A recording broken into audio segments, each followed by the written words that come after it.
selling work in that joke. My re-up money secure. I got in, I got out. Giving all glory to God. Hold up, this ain't me. Tell me how we went from trapping to rapping on BET. Last week I told investing to the Kansas City Chiefs. Golden rule to invest and make that money while you sleep. They say trap a perfect mixture of Warren Buffett and Meach. No more shoebox money, them portfolios elite. Golden rule to invest and make that money while you sleep. I'm gone. What's good? What's good? What's good, family? It's your boy, the Wall Street Trapper. Welcome to another episode of Trappin' Tuesday, man. All right. Before we get started, man, I first just want to say we got a phenomenal episode tonight. Thank y'all for being here. We appreciate the consistency. What this is, Jose? Episode what?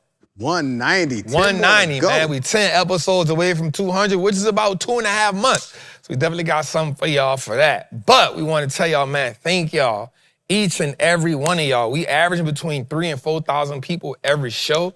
And we just want to say, man, without y'all, we are nothing. Without you all, there is no Wall Street Trapper. Without you all, there is no Wall Street Looks Like Us Now. And with you all, the Freedom Center doesn't have purpose. And so we want to thank y'all for watching us in your living room, watching us, in the bathroom, watching us in the bedroom, watching us while you're driving your car, watching us while you're on lunch, watching us just watching and listening. Man, I just want to tell y'all thank y'all. We want to tell y'all thank y'all. And I'm just so appreciative, man. I'm just so appreciative. So thank y'all for that, man.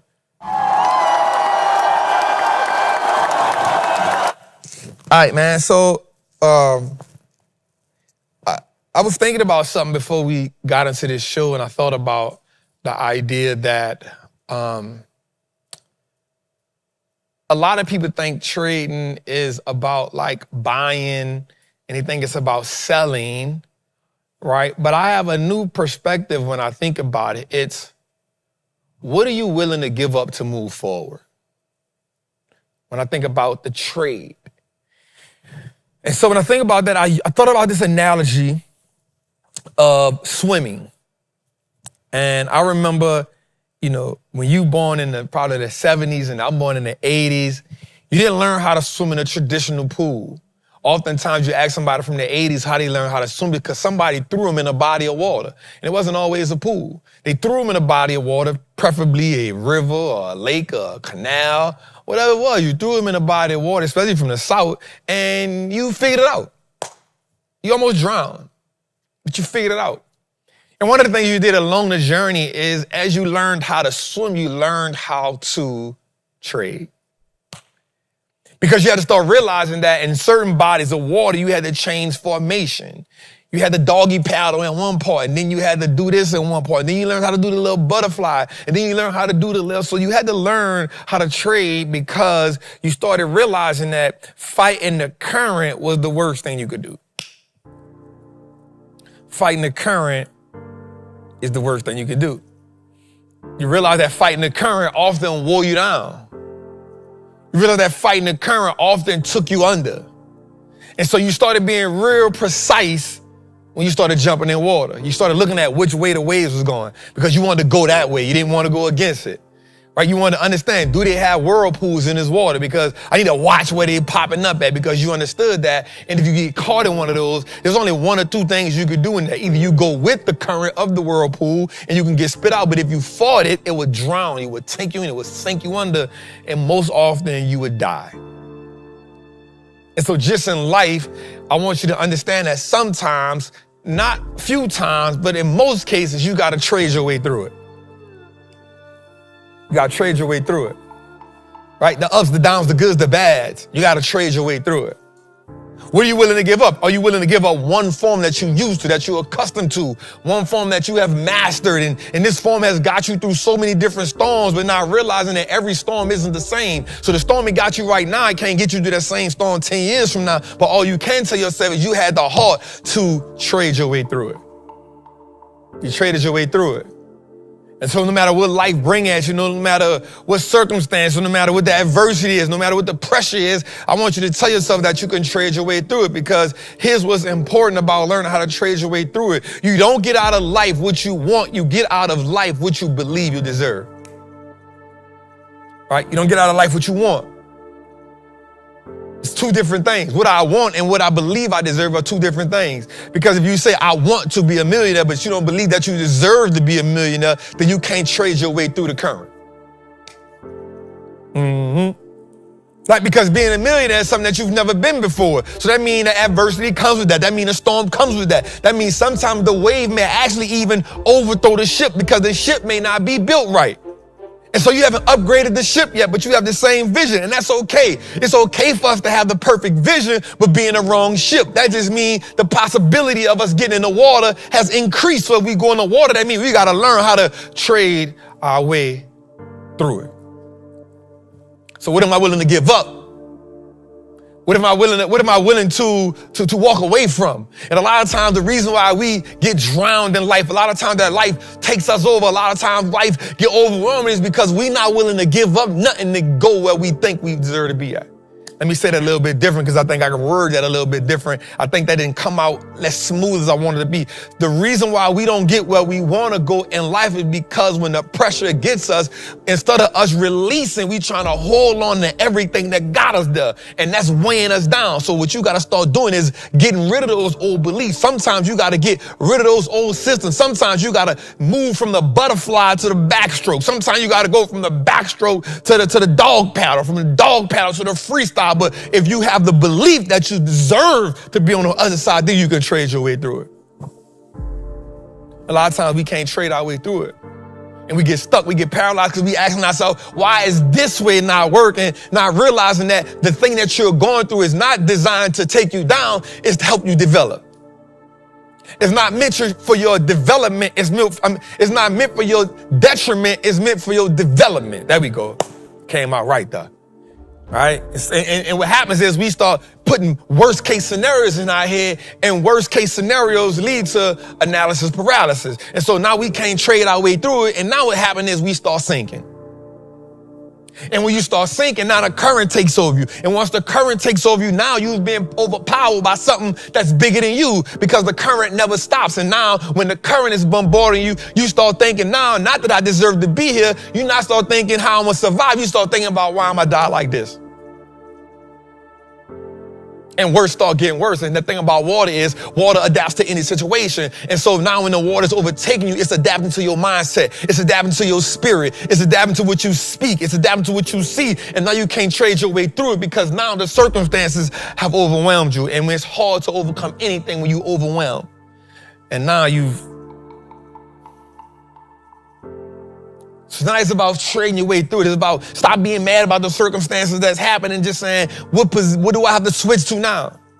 Be the master of the pivot. Learn many different things. That's why one of the best things you can get in the Olympics is it's the freestyle, right? And then it's where you go one lap, you go one way, and then you do the breaststroke this way, and then you got to backstroke this way. That's where the ultimate swimmers come in at. So like when you think about people that race, like you either good in the 100, or you good in the 200, or you good in the 40, right? But when you're a master swimmer, like you got to do the all the laps. You got to do the breaststroke, the backstroke, the freestyle, and all these other things. You're like, damn, how do you that good? But he learned how to trade his way through it, no matter how deep the water is. Because what you do in 6 feet, you probably can't do in 12 feet. What you do in 12 feet, you probably can't do in 40 feet. What you do in 40 feet, you might can't do in 100 feet. What you do in 100 feet, you might can't do in the ocean because the current is different. The waves is different in every body of water that you go through. So the goal is just mastering many styles so that you can trade. Just trade your way through it, fam. Just trade your way through it. Because up until today, you've gotten through every worst case scenario that you've painted for yourself. Right? It don't mean that the situation was really bad. I say up until the day you got through every worst case scenario that you have painted to yourself. Meaning the situation wasn't as bad as it was, but to you because you was a Basquiat of painting disaster for yourself. So you've gotten through every worst case situation or scenario that you've painted for you. The world didn't paint it for you, you painted it for you. And you took bad to worse, and then you painted all the possible things that could go wrong. And then what happened was some kind of way you traded your way through it. So you actually like 100 and 0 with trading your way through it. But you don't understand it until you get past it. And that's the dope part about trading your way through it, is because you don't know you in smooth waters until you put your head above the water.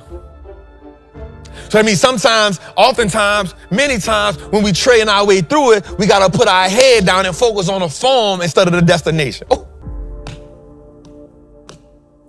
We focus on the form instead of the destination, because as long as you're focusing on the destination, it gets further and further and further and further, and your muscles start getting tired because you start telling yourself, I ain't going nowhere. The current is beating me up, water in my eye, water in my nose, water in my mouth. My arms getting tired, my legs get tired, but you train your way through it. But when you put your head down, I learned that as a swimmer. I stopped looking at the destination. I just say, hey, I'm going to just put my head down and work. And before I know it, I pick my head up. I'm closer than I've been. And I take a deep breath and I put my head down and I go some more. And I pick my head up and I take a deep breath and I put my head down and I go some more. And this point I got a freestyle. And this time I got a backstroke. And this part I got a dog paddle. Sometimes you got a dog paddle. I ain't too big to say I got a dog paddle. I ain't too successful to say I got a dog paddle. I ain't been swimming long enough to say I ain't gonna go back to dog paddle. Because if I got a dog paddle to get to the end, well, dog paddle it is. Because I'm gonna trade my way through it. Because the only thing that matters is the end result. We want the process to look pretty. We want the process to be glamorous. Nah, but when you trade your way through it, it gotta look ugly sometimes. Sometimes it's you getting beat up to say, I survived that. That's more powerful. Sometimes the fortitude that'll take you to persevere and endure. Sometimes it's the punch in the face that mean more than the victory. How you took the punch in the face means more than a victory. Because I've learned that you don't win shit from winning. You don't learn shit from winning. As a matter of fact, winning can be intoxicating in a way where you become egotistical. Winning will put you in a situation where you keep thinking about what you did in 2024. That don't matter. It's a new ocean. You done stepped in a land with new predators. You keep worrying about what you did back here, and now it's a shock to you. You can't trade your way through it because you still living off what you learned in 2024.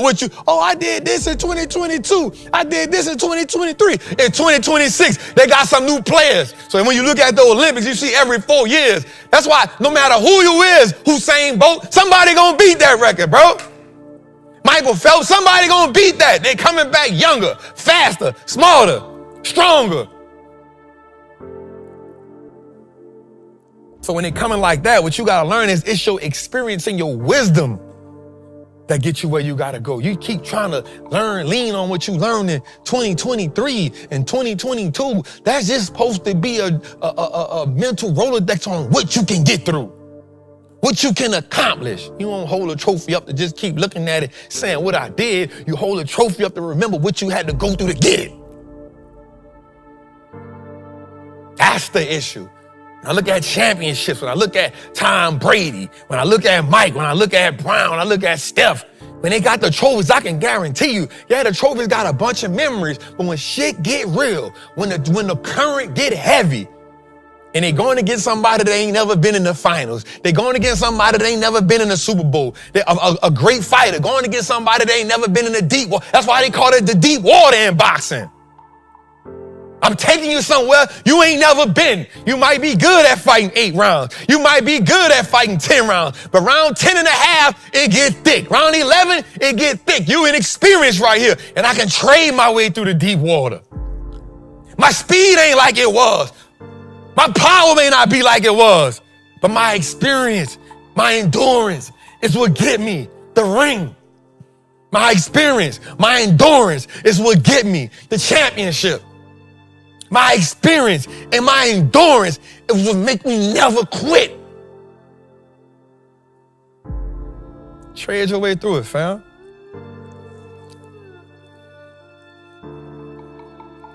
You gotta be willing to give up quit to be a champion.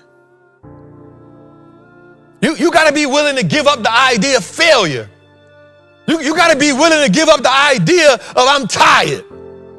You gotta be willing to give all that up to get what you want. Because we know we all got the same 24. I don't got 25 hours. I don't got 26 hours. I don't got 8 days in a week. I got the same 24 and the same 7 days as the billionaire, as the 9-figure millionaire. I got the same time. They want it more than me. They want it more than me. Sometimes I'm scrolling. I ain't even talking about y'all no more. I'm going to tell you from my perspective. They want it more than me. Sometimes I get caught scrolling. Sometimes I get caught, I'm tired. Sometimes I want to go chill with the homie. Sometimes I want to talk on the phone. They want it more than me. That's why they there. And I want it more than some of y'all. That's why I'm here. Somebody always wanted more than you. And the problem is you getting distracted and you like it.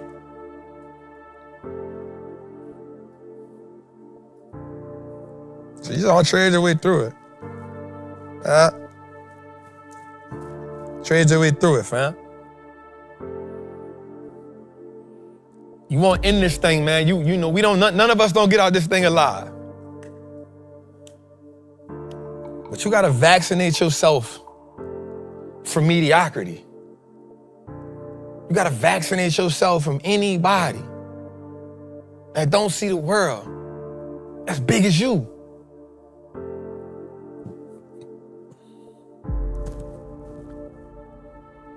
One of the things I love about this freedom city and my vision behind it is I won't get around people that understand that like $1 million ain't bragging. $1 million is ready to, it's the floor. I won't get around people, I won't be around people that don't think the $1 million is the ceiling. They think the $1 million is the floor. But the problem is they not just thinking the $1 million is the ceiling. They're not just looking at the $1 million at the floor. They like, bro, like $1 million ain't nothing. Man, my partner DSD put something on. I'm not gonna lie to you. I'm gonna just be 100% real with y'all, man. Last couple of nights, I've been going to sleep a little late, like 1 o'clock in the morning, 2 o'clock in the morning. And I can't even justify what I've been doing in my whole day. And I'm like, damn, Chad, like, what you been doing the whole day? Like I'm doing some of the stuff, but I ain't doing all of the stuff. And the thing about me is I'm not gonna make no excuse why the stuff ain't getting done. I'm like, damn, bro, like, you know you can really be going harder, bro. Like, if I look back at you at 24, bro, like, yeah, you slept this, but bro, you ain't really been. And my partner DSD put up a cold-blooded green screen today, bro. And I'm the type of person, bro, when I see something that click, like, it shift me. Man, he put up these mansions in Miami. Now, I'm gonna tell y'all something. You know, I believe that mansions are a waste of goddamn money. I got my take on that. I bought the $2 million house that's 10,000 square foot, and I can tell you I feel like that's probably the worst financial decision I ever made. But I ain't tripping. To each his own. I'm not here to talk about that. What I am here to talk about is my partner put the green screen up and he said, hey, bro, look at these houses, 30 million, 40 million, 60 million. He said, and guess what? There's somebody right now booking a tour to go see every one of them. That means they bold enough, they got the audacity to want to purchase a 40, 50, 60 million dollar house. He said, you ain't even got to want the house, but just think about what kind of gall it take to go sign up for that. And he immediately did something for me. Because guess what? If you go buy a 50, 60 million dollar house, it's a good chance that ain't your last 50, 60 mil. Because most people look at something like that and be like, ooh, the house note on that's going to be crazy. But just imagine what it got to take inside of you. And he said, you ain't got to want the house, but just know they got people out here that's buying that. And you talking about rent. And you complaining about this ain't going right. What you ain't doing with your time? And bro, I promise you, it lit something in me. This ain't about entrepreneurship. This ain't about number. What you doing with your time?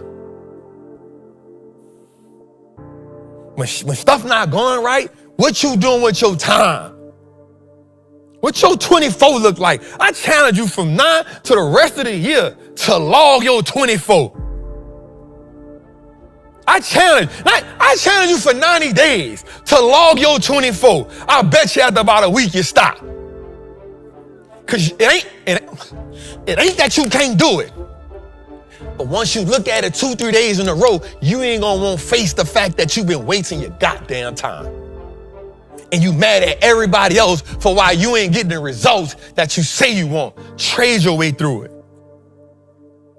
It's the ugly conversations. It's the hard conversations. Not with nobody else. The ones you gotta have with yourself. So you say you want to build wealth, you say you want to be a trader, and you say you want to make $1 million, and you say you want to do this, just know it comes with some adversity, and just know you got to be a master of your time, and just know you got to trade your way through it. Because ain't nobody going to give it to you. Nobody probably ain't going to give you the game you need. Nobody probably not going to put you on. Nobody probably ain't going to just look out for you. Some of you got to trade your way through it. And so here we are, April 2026. We 1 quarter in. We got about 8 months left in the year. You got enough time to turn the Titanic around. But before I end this, I want one thing from you.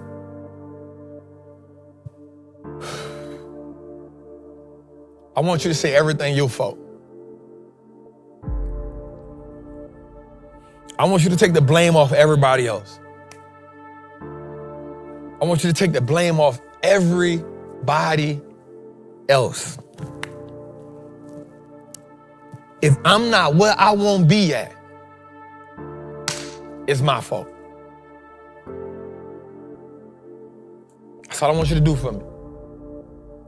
If you're not where you want to be at, I just want you to say, it's my fault.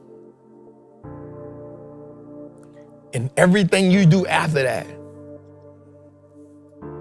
you take authority, you take responsibility, and then you take action. It's your boy, the Wall Street Trappin, episode 190. Let's go, man. Somebody said you still got that Disney juice. Not playing no games. Not the Disney juice. Why you say it like that, though? Not the Disney juice. How you feeling?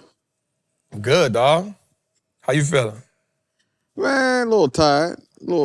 Yo, real talk. The wild part is this is my last Trappin' Tuesday As a bachelor. Jose, you really ain't never been a bachelor, dog, in a long time. I mean, the full definition. You've been in a relationship, cuz. Yeah, I was a serial monogamous.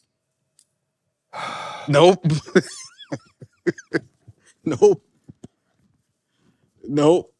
Yeah. I'm gonna trip on you, though. You was in a relationship for 2 years, bro. Yeah. Yeah, that's true. So you been like out the bachelor. Yeah. But as the official, you know what I'm saying? Like Single. somebody been picking out your clothes for 2 years, bro. No, yeah, and buying them. Some ass been picking out your clothes. All my stuff away, too. Yeah, bro, you're done. You're done. The only thing I get to pick out is my gym outfit. Yeah, you're done. Cause you out here, you gotta dress like you somebody's husband, bro, man. You know what I'm saying? You can't dress. I definitely can't. Yeah, you dress like. So she had to do her thing. She did her thing. I told you. Shout my girl Ash, man. Shout my girl Ash for being a fiance. Right. I would buy a pack of Amazon t-shirts and just crack them joints open and wear them every day. Yeah, you out here, bro. You know what I'm saying? Jose get married this week, y'all. Shout Jose, y'all. Let's go. Shout out Jose, man. My dog get married, man. Listen, Jose, you helping me out, bro. I've been to no funerals than weddings. You helping me up that? Yeah. I get to chalk another. I was at a wedding 1 year ago. Yeah. This 3 weddings in 3 years. Yeah. Come on, Trap. Yeah. Come on, Trap. I got 3 in a row, nigga. I'm 3 weddings in 3 years, bro. Hey, it's a beautiful thing. Come on, man. God, I see you. It's a beautiful thing. I see you.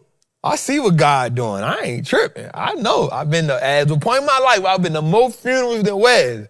Shout out to my fellas getting married. Y'all helping me chalk that off the list. I'm catching up. The wedding just catching up. Nah, that's good. The wedding just catching up. Like that. Huh? I ain't never think about it like that. Yeah, bro, I stopped going. I'm like, bro, I've been to more weddings than funerals in my life, bro. And I'm 3 years in a row, this is gonna be the 3rd wedding. I'm catching up. Yeah. How was your weekend, though? What the hell did I do this weekend? Yeah, you done forgot. I don't even know, bro. I'm alive, so that means pretty good. Chicago. Huh? We had Chicago. Yep, you forgot about that. Yep, that was. I went to Chicago. Yep. Went to Chicago. Been in Chicago. Shout out to the Shy. The Shy was beautiful, man. Oh, shout out to Nat, man. Nat gave us a super chat. We appreciate you, Nat. Thank you so much. You don't got to give us 2, though. Just give us 1. Nat, that's a 3 super chats? No, that's Ash. Oh, Ash, what's up, baby? Ash. Had a good talk with Ash. You know what I'm saying? I told her if she need me, you know. Bro, I told Ash, I said, hey, listen. No, you know I'm going to say it now. I say, Ash, if you need me, I'll punch him down. Y'all should have seen my dog come in this joint today. He had a tank top on. I told him we should have did the show with the tank top on. He had the arms glistening. I'm talking about shimmery. I tried to dap him up and I slid off his arm. I was like, oh, we doing the show like this? I'm trying to take us to the moon, brother. Bro, you so phony, God.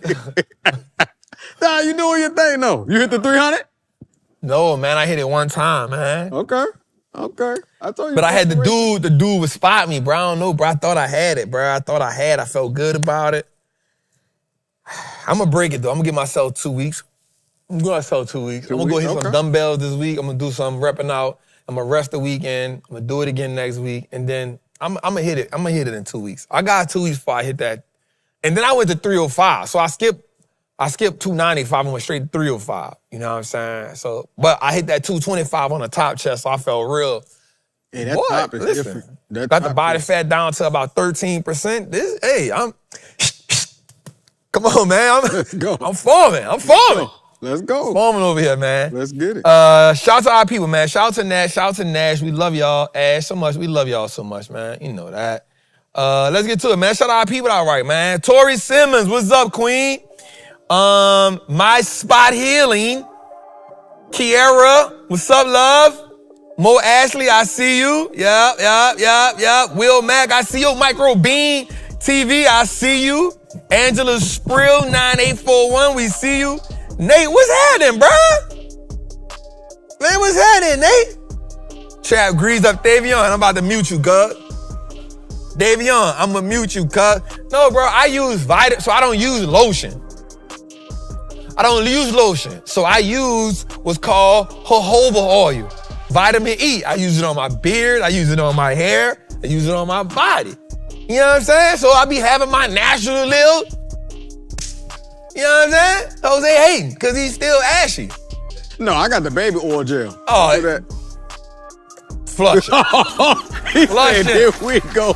Ash. Baby oil gel is different than the baby oil. Bro. Baby oil is baby Earl. The cocoa butter. Baby Earl is baby Earl. Baby Earl is baby Earl, bro. Flush Jose, man. Jose, man. Golly. Let's go, man. The man Killzone. What's good? Appreciate it, super chat. All right, man. Chopper fellas, I see you. Stello076, I see you. Shout out to Shelly Booker. I saw her this week at the event. You hear me? Leon Barnes, I see you, man. Chopper fellas, I see you, man. Gabriel Parks, I see you, man. Gutter, I see you, brother. Comes equipped. My first Trappin' Choose You. Learn me something. Come on, we here. We got you, brother. Uncle T, what's up, baby? Let me see where y'all at, man. What a squad. Let's holler at all my people, man. Brent up north, I see you. Zay the Visionary, what's up? Paladin Queen, you been sniping, Queen. You been killing it. I see you. Shout out to the Patreon. She been killing it. All right, TC Smith, I see you. Diamond Reed, I see you. KG the Ghost, I see you. Conspiracy King, I see you. Larry Morgan, I see you. Drift, I see you. Horsemeat, I see you. Stony, I see you. Mason Two-Way, I see you. Jamaican Spice, I see you. Hand to Head 2, I see you. Aura F, Aura LLC, I see you. Conspiracy King, I see you. Come on, I'm on a roll right now. You know what I'm talking about? All right. Candid B2K21, I see you. You know what I'm saying? Shockwave, I see you. Y'all get the likes in for me, family. Let's get us up in there. Algorithm.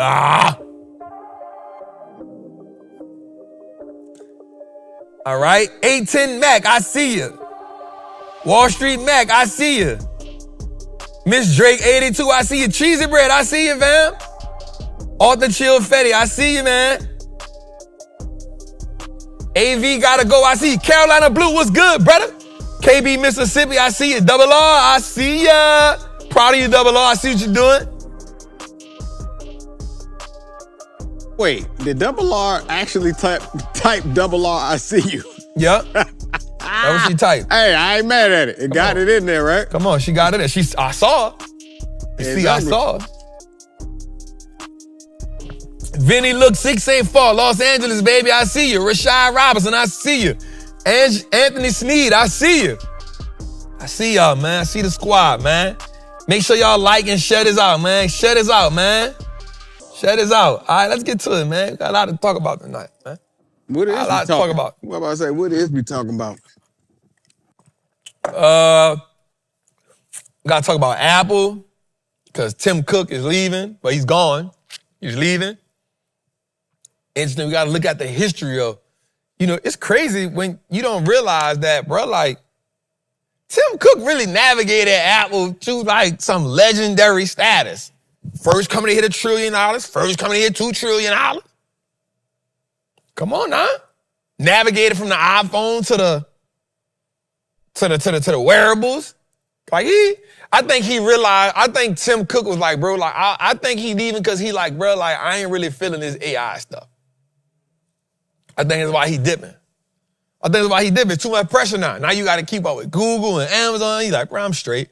I done made all this money, man. I'm straight on y'all. 15 years. 15, man. And it's crazy because that means Steve Jobs been dead 15 years. Time. Think about that. Time. That means Steve Jobs been dead 15 years. You know they got people that don't even, watch this, they got people with iPhones that don't even know that Steve Jobs, you feel me? Think about that. They got people with iPhones that don't know who Steve Jobs is. Crazy. Matter of fact, I gotta go tell my daughter. But she has no earthly idea who Steve Jobs is. Good. Put her and watch the movie. Huh? They had a Steve, it wasn't a Steve Jobs, what was it called? Steve Jobs got a movie? Mm-hmm. Yeah, Ashton Kutcher. Ashton Kutcher plays? Yeah. Oh, I gotta go check that out. It was good. Yeah, bro. It's 50, that means Steve Jobs. And I remember when Steve Jobs died, everybody was like, damn. Steve Jobs really dead. Man changed the world. He literally changed the world. Bro, like, we don't give Apple enough credit, but like, they are the reason why we got a lot of stuff, dog. Steve definitely innovated. Watch this. Steve Jobs and Apple is the reason we got podcasts now. Mm-hmm. Didn't we talk about this? Like the most innovative thing? Yeah, iPhone gotta be one of them, bro. Yeah. iPhone, because think about it. Apple been had the podcast thing. It was the only one that had that on it. They invented that. Yeah. We're like, what that is? Yeah, like what is that? I don't even know it. Like we didn't even know what that was. Like what is that? Apple had that. They invented that. Touchscreen. Changed the way we do business. Yeah, because BlackBerry had us in the chokehold. Watch this. First. MP3. Mm-hmm. Apple came with the iPod. Mm-hmm. Man, stop playing with me. Put that out of business. Bro, they put stuff out of business. Man, come on, man. Shout out to Steve Jobs, man. Put some respect on his name, cuz. Put respect on his name, cuz. Put some respect on it. Hey, you're lucky he was gone. You gave him another 15, he probably was going, He may have had another 15 in him. Man, no way. Apple would probably be doing all kind of crazy stuff, man. He would have put his brain in a robot. Bruh. I'm taking over. Bruh, Apple started that iMessage. When you mad at somebody got a green bubble. Come on, iMessage.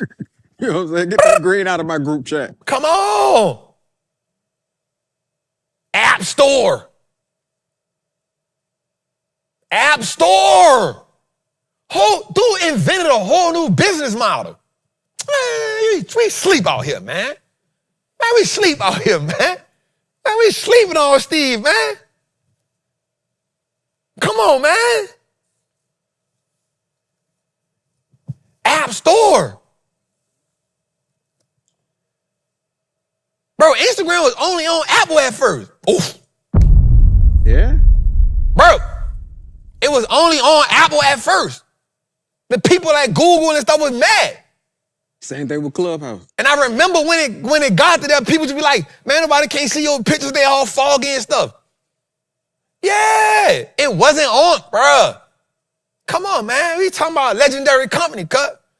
We talking about a legendary dude. Like, even though they say he was a piece of crap as a CEO, but he's legendary. Sometimes you gotta be insane. You can't win on all fronts. You can't win on all fronts. I've learned this. I'm gonna be 100% real with you. I've learned that in a lot of cases, to be great at something, you probably gonna be shitty at something that's important.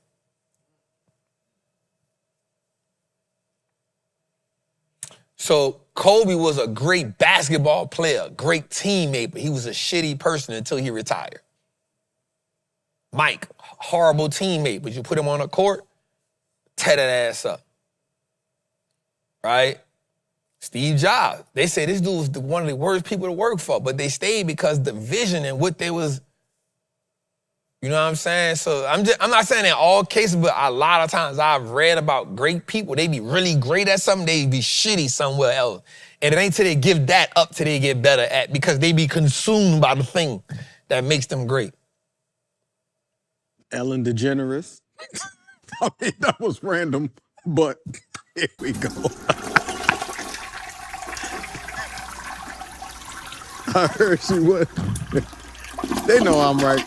It's all good. I don't think Kobe was, I don't mean a shitty person as in real life, meaning he wasn't like in practice, and they was like, bro, all his teammates was like, bro, on the court, killer, asshole, in practice, asshole, not going out, not really a teammate, wanting to be you know what I'm saying? Like, he just was like, nah, bro, I'm not here to be y'all friend, bro. I'm here to get this championship, bro. Like, I don't want to talk to y'all. But it wasn't until he came into like Paul Gasol and them, that's when he started, yeah, that's what I mean. So yeah, that's what makes LeBron so great. He great across the board. I don't know his personal life. I'm not getting in that. So anyway, let's go a little further. So we got that, man. We're gonna talk about this oil that's going on. Still gotta talk about that. Stock market been on a crazy run. Crazy run. Then we gotta talk about that. Let's get to it, man. Let's get to it. All right, so. Hey, man. I am a certified Wall Street trapper. I'm confident in my ability to make great investments. The stock market is a machine that prints money, and I'm more than capable of operating this machine. Not only will I free myself, but my family will eat for a lifetime based on the information I apply today. I'm a money maker and a wealth builder. Today, I break all the chains that anchor me, that poverty mindset. My ancestors will smile now because I've turned our last name into an asset. My family's purchasing power will increase indefinitely. Today, I make the declaration that no longer will I be a slave to money, no longer will the generations behind me inherit lack, no longer will I submit to selling my time for money. I am a first-generation millionaire. I am the architect of my family's legacy. I am a certified Wall Street trapper, and Wall Street looks like us now. Let's go, man.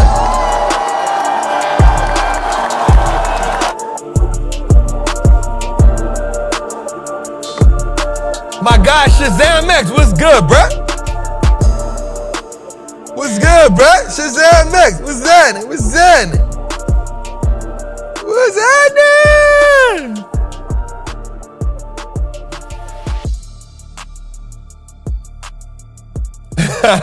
Somebody say LeBron was not a part of the point. He doesn't need, that's a fact. Like, I don't got nothing against LeBron, but he ain't need to come up. You know what I mean? All right, so Nate Higgins, what's good, man? I see you, man. All right, man, let's get to it, man. What we got first, Jose? Trap on the chart? All right. So I want to show y'all something right quick that I want y'all to look at right quick. Do we have a graphic that say learn one strategy, stick to one strategy? Do we have that? Do we have that in there somewhere? Say stick to one strategy? No? I want to show them something.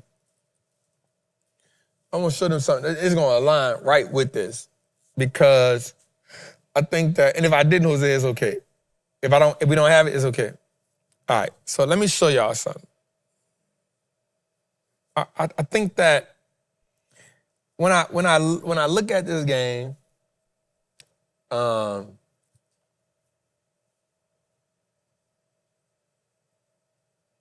so I wonder if I could do this right quick.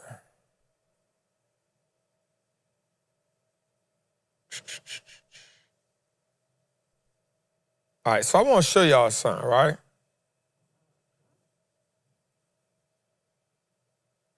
Can they see my screen? Can they see the screen?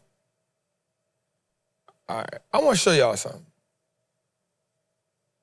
I want to just show everybody this right quick.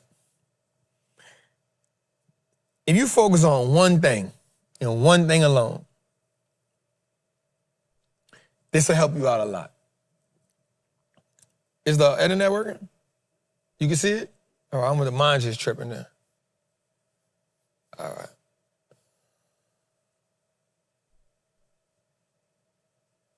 See, mine just tripping. All right, anyway. So think about this. So here's what I focus on. And I'll just keep this, because you know what, it's not hard.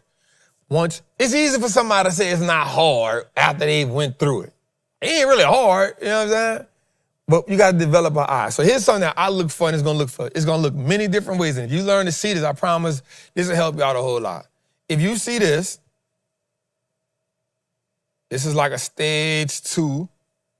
And then if you start seeing anything look like this or anything that shoots up and look like this, so you have this right here or you have this right here, all you do is wait for this. And that's where you go get you some money. Does that make sense? Can they see, Jose? My chat messed up right now, dog. I wonder why. See the little squiggly line? I'm on a Trapper screen, though. Trapper screen.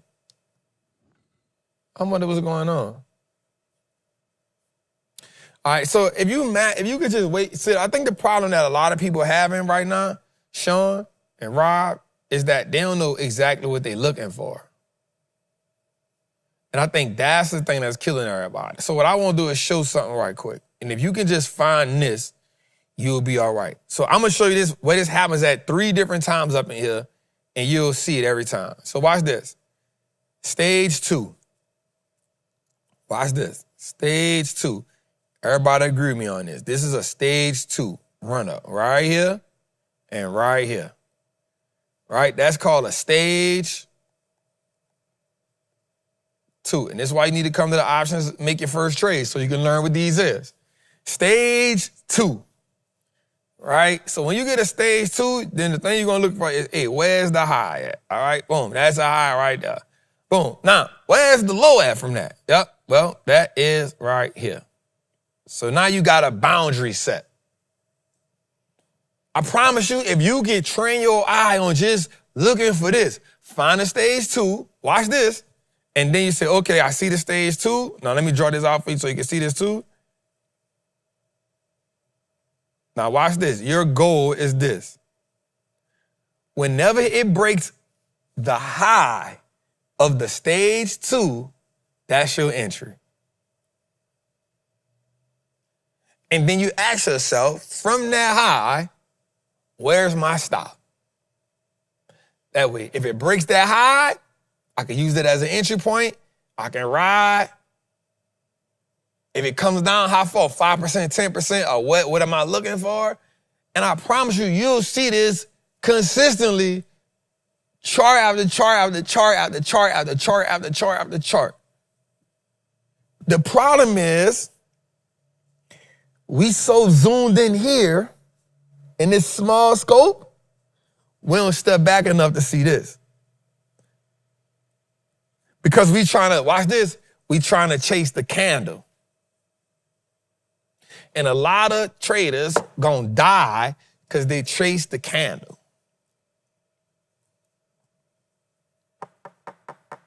So watch this.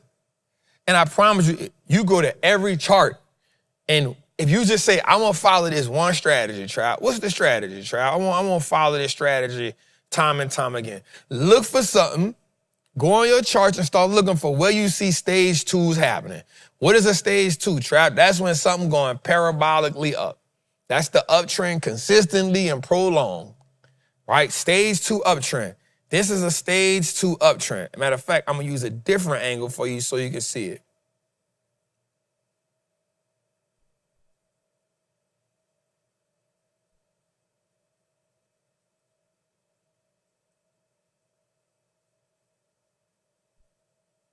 Right, that is a stage two uptrend. All right, it's a stage two. Somebody write stage two in the chat. You know what I'm saying? That's a stage two uptrend. Now, all I want you to do, and I'm telling you this, and I just want you to, people say, man, it ain't that easy. It is. There's no, watch this what I'm about to say right here. This is going to take some of the pressure off y'all. There is no pattern, there is no strategy that is 100% all the time. Let me just sit that right there. Right? There is no strategy that you can find. The only strategy that's 100% is the one strategy where you just don't get in the market at all, because that strategy is 100% you won't win shit. And you won't lose nothing. That's the only strategy. All right, so the only strategy where you 100% don't win or don't lose is the strategy where you just sit out and watch everybody play. Right? It's the only one. So if you start looking for them, man, I don't want to lose, and don't play the game. All right, so let me just show you this right quick. I want you to just look at this moving forward. Say, Trap, all I'm looking for is a stage two. When I get in the stage two, I'm looking for that high, boom, and then I'm looking for the low. Why is that a low, Trap? Because you had a high here. I'm going to mark it.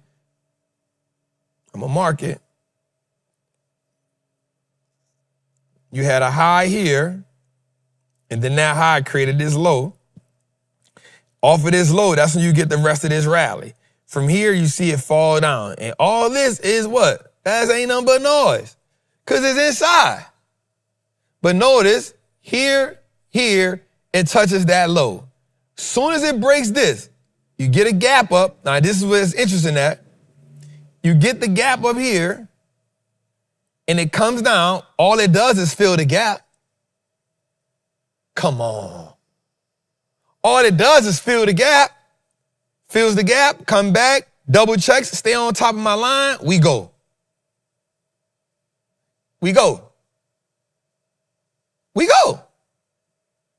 Man, Trap, it ain't that easy. You know why it ain't that easy? Because you trying to make $3 million in a day.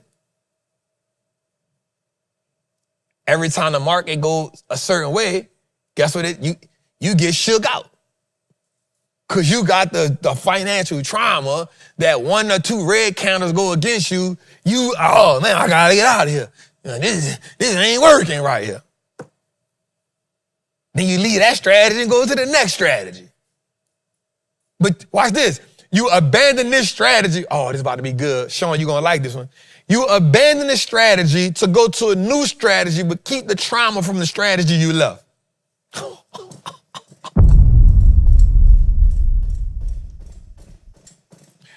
Say it again. You leave one strategy because you think it ain't working to move to a new strategy, and leave everything from the strategy but the trauma you left with. You bring the trauma you left with from the old strategy to the new strategy.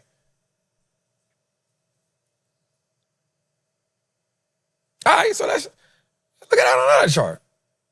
All right, so let's just look at this. Let's go with, let's say STX. All my charts we really walked up the same way. Look at same thing. What is this? Clear. Is this not look right here. Is this not a stage 2 rally? Yes, it is. Is this not a stage 2? Yes, it is. And then what happened? What happened? Right? If it finally fell, hit the high, then what? Fell. You can see, look, that's all you look for. Hit the high, fell. Where did it fall, Trap? Right on top of that same high. That high created a low, and that gave me that run up. Fell, internal fell. Soon as you break, run up.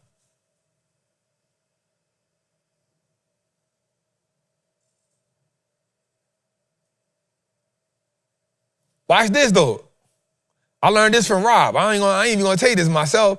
I learned this from Rob when me and him first started rocking out. He said, Trap, you know the best way he said, I like what you're doing, bro. You know the best way to fall in line with what you're doing? Go put that line chart on, Trap.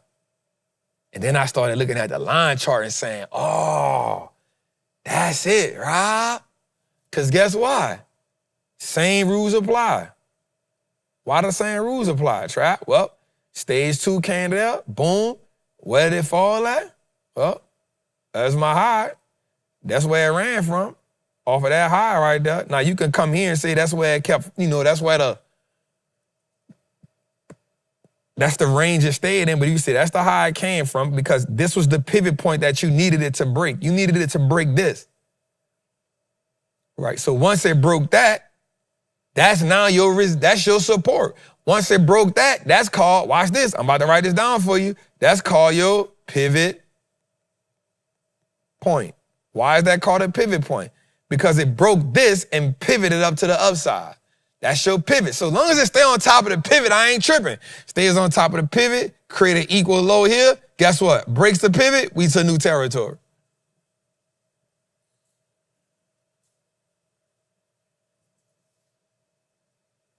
I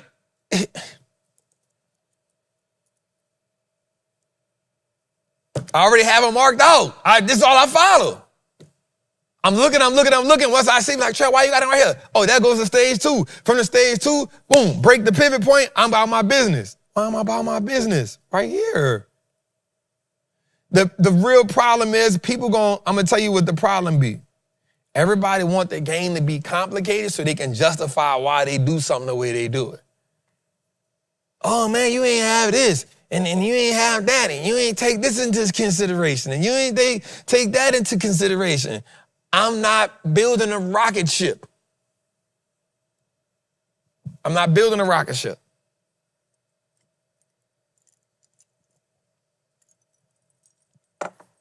So I'll tell you, I challenge you to go on your charts time and time again.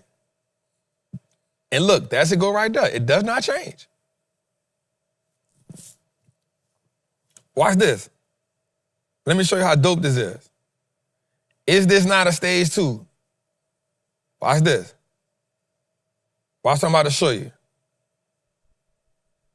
Rob, it is not a stage 2 right here. All it is right here, right?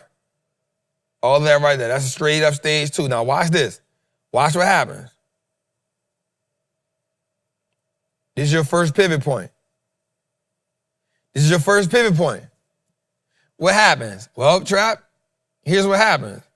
You break the pivot here, and then what happens? You run up, and then what happens? You create another pivot point. Where's that? And then what happens? You run up, and then what happens? You create another pivot point. But this all can be considered a stage 2. Watch this. I'm going to show you even better. Watch this how I write it out. Stage 2. Watch how I write this out. Watch how I write this out, Rob. Stage 2. Damn, why am I pen at? Part of stage 2, consolidation. Run up, consolidation. Run up, consolidation. Run up.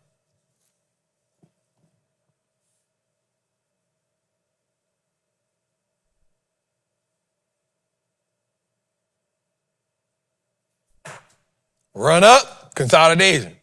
Break the pivot point, entry. Run up, consolidation. Break the pivot point, entry. Run up, consolidation. If it breaks down the pivot point, I exit, I'm okay. I want to put something on the board right quick. There's a video we got where Stanley Druckenberger says something about, it's not about the wins and the losses, it's about how small the wins is and how small the losses is and how big the wins is. Where that video at? Do we got that video? I want them to see that right quick. That goes right into what we talking about. Somebody said this is a loop. He showed this already. This ain't no goddamn on loop. It's a loop, and I'm looking at you right now. Kimberly Campos, 7591. I ain't say that in the loop. What you talking about? You out of your mind. You out of your mind. Why you out of your mind like that? What's wrong with him? It's not a loop. Nettie, what's good, love? All right, let's go. Show him this video right quick. If you see an opportunity, just go all in. Oh, yeah. If there's one thing I learned from George and what made me a better money manager because of George, it's exactly that. It's not whether you're right or wrong. It's how much money you make when you're right and how much you lose when you're wrong. Yeah. So, and how confident you are that you're right. Yes, but up until that point, I had a very good record, but it was only after I was with George that I learned how much you should really press a bet when your confidence level is extremely high. I did fine before I was there, don't get me wrong, but it was amazing to watch that man when we had something we really believed in, to see the way he would size risk and reward. Say, bro, you heard what he said? So much game. And he essentially saying, yo, like, we gonna be wrong. I just want to stop it right there. I just want to stop it right there.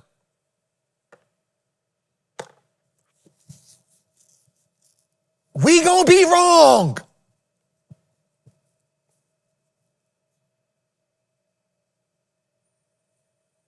You know the biggest problem with social media? I'm about to say this. Too many people are fighting for subscription money. And so because you fighting for subscription money, you won't make the other traders look bad. Just focus on you and yours, bro. We gonna all be wrong. But the goal is, can we be right more than we wrong? And can we make the wins way bigger than the losses? Stanley Druckenmiller, bro, dude done lost so much money. But you heard what he said? Hey, it's about being the wins bigger. The biggest problem is, bro, when people on social media don't realize, bro, yo, people gonna rock with you regardless. Whoever gonna rock with you, gonna rock with you. We all paying somebody to teach us something. You feel me? Bro, that's the nature of the game. That's the nature of the game. We all paying somebody to teach us something. Ain't nothing wrong with that. The problem is, this is just from my perspective, me, a black man who learning, is everybody won't be the world's greatest trader. Bro, nobody cares. Can you help some people make some money? Bro, I got people who took stuff with me and now they teaching their own shit. And I see my teachers on everything they do. And guess what I be saying? That's good. You know why? That shit make me happy. It don't make me mad that people learn from me and then go teach it. Bruh, thank you. That means I'm cooking. That's what I want.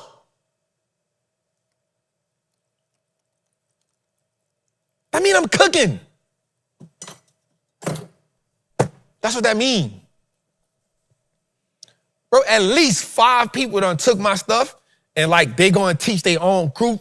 Bro, I see their content. I like it. I be like, I'm proud of you.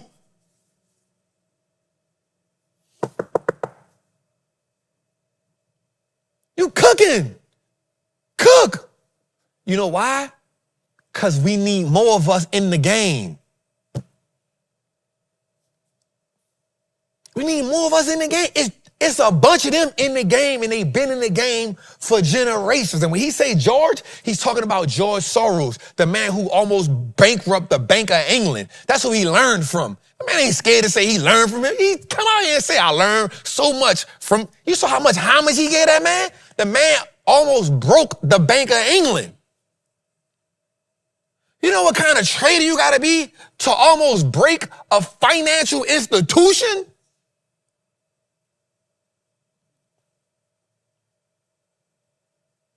And the first thing he says, bro, I learned so much from that man. And guess what he's doing? He's charging people to manage their money.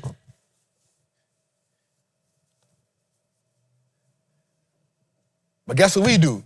Oh, man, you charging people and, bro, learn it, make you a bunch of bread, and then go teach people. You know why? Because people more than ever, want to learn how to make some money because everybody feel the pressure of AI. Everybody. So you know what thing you got to do? Bruh, let me go learn from somebody who doing whatever it is I want to learn. I need to go learn how to make some money from somebody who's already made a bunch of money from it. Let me go pay you to teach me. Bruh, so what? If I learn it from you, bruh, I'm going to teach it. Ain't nobody mad at that. Not nobody that really like in their bag, because you realize, bro, like, bro, what you make don't take nothing from me.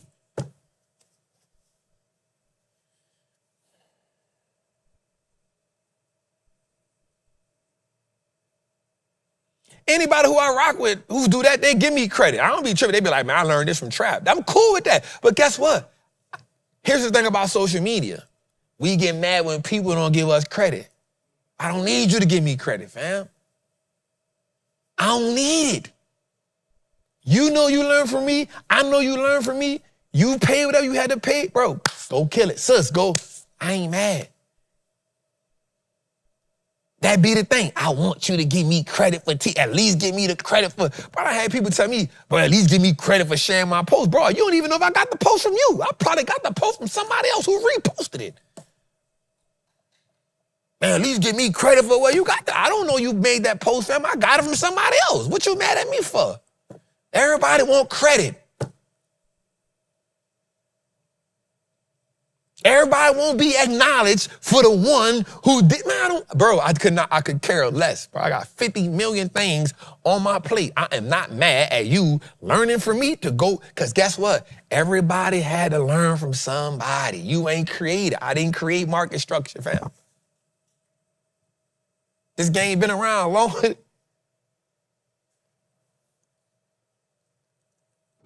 As long as you actively execute, no. I always say learn, execute, then teach. And I ain't doing the copy paste ministry. Yo, I'm copy right off what to make your first trade. Let me go ahead and run this back. Nah. Watch this. Execute and teach. Ain't nothing I can do about that either. We got to copyright it. We got it, bro. You know why, bro? Because I realized that we waste time on shit that don't even matter in a grand scheme of things. Mm-hmm. We waste time on shit that don't matter, bro. Let's go, man. So I wanted to show y'all that. I didn't want to get too deep into it. I just wanted to tell y'all that right there, bro. Like, if you just learn that right there, learn what a stage 1, stage 2, stage 3 is. When you see something run into a stage 2 and it start consolidating, as soon as it break that pivot point, that's your entry. If it breaks below that, find out where that low was prior to that. If it gets to that, take that loss. Don't even worry about it trying to come it back. But in a lot of good times, once it break that, that's showing that it. So what happens is in the stage 2, because it run up so much, it has to take a breather. It don't always mean exhaustion. It mean, all right, the market can take a breath. That's why I was telling my people this morning on the Patreon, I said, hey, y'all, check this out. The market just ran for 3 weeks straight. Be expecting a little Expecting a little pullback here and there. That don't mean shake you out of position. It just means it had to take a break. It just take a break. Taking a couple deep breaths. It may take a break for a week. It may take a break for 2 weeks. And then they get a fresh new injection of some good news and it's gone. So look for the run up, the consolidation, break your pivot point. Once it breaks your pivot, that's your entry. Or you can wait till it break your pivot and come back down. That's called break and retest. That's cool. Either one of those. You go momentum, you go break and retest. Don't just stick to 1 or 2 things and let that be what you work. Don't be trying to learn 50 million things at one time.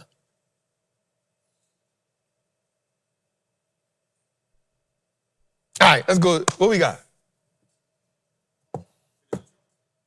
Huh? Yeah, man. I just wanted to show him that. Recession portfolio. Okay. We in that recession. It's a recession. First time. Lisa, what's good? Another one of my beautiful Patreon members. SB Glow, I see you. Goddess, I see you. All right, so here we go, man. So here's the plays that we in right now in the Patreon. As of right now, I think we in 15 plays. Rob, I'm in 15 plays. Don't let me add shit else. Shit. All right, so we in 15 plays right now. BE and COH are our newest 2 plays that have hit over 100%. I think both of them at like 101%, 106%, something like that. All right, let's go with what we got. We got AMAT. We up on that, 25,000.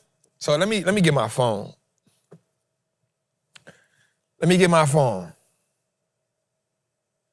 So I can.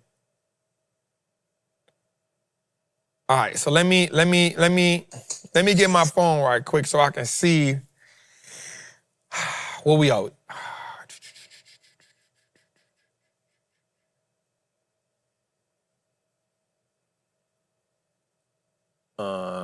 11 plays? All right, you got it. I be losing count, man.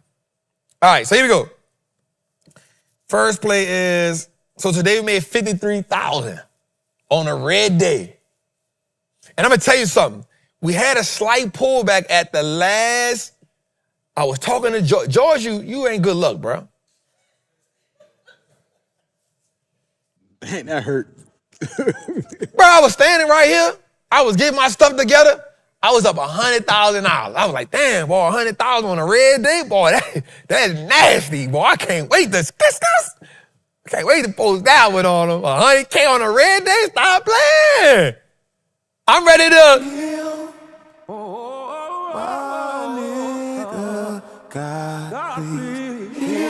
Come on, 100K on a red day, no puts.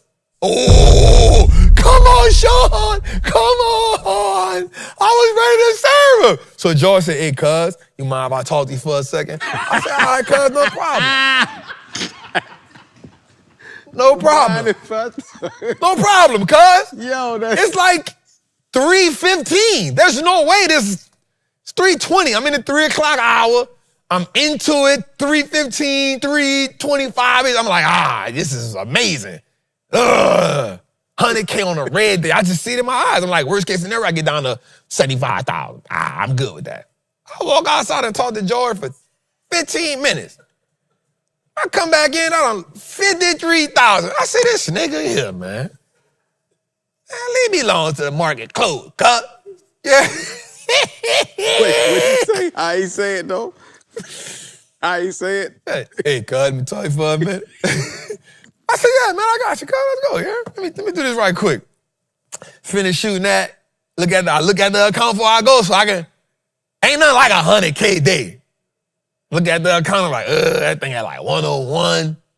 I'm like, oh, man, 100K on a red day, no puts. Shit, it's good. What's up, cuz? I was on talk. What's happening, baby? Yeah, finish talking to him, shake his hand. I love you, dog. I'm waiting for the conversation to be over so I could go look back at it. I walk in, I said, because my thing was buffering. 50. This nigga here, man. Say, bro, don't talk to me no more, bro. Man, watch out, man. All right, let's talk about it, man. So we in. All right, so AMAT is up 38%. We got in that play last week, so that's a good lick. Maybe 2 weeks ago. We got in our Amazon play. Got in our Amazon play, so that one is 0.5%. We got in the AVGO play last week. That one is up 9%. Got in our BE play maybe 3 weeks ago. 96%. I'm sorry, I'm lying. 95%. And then COHR is 96%. See, it was up 100 and some percent when I walked out before I talked to him.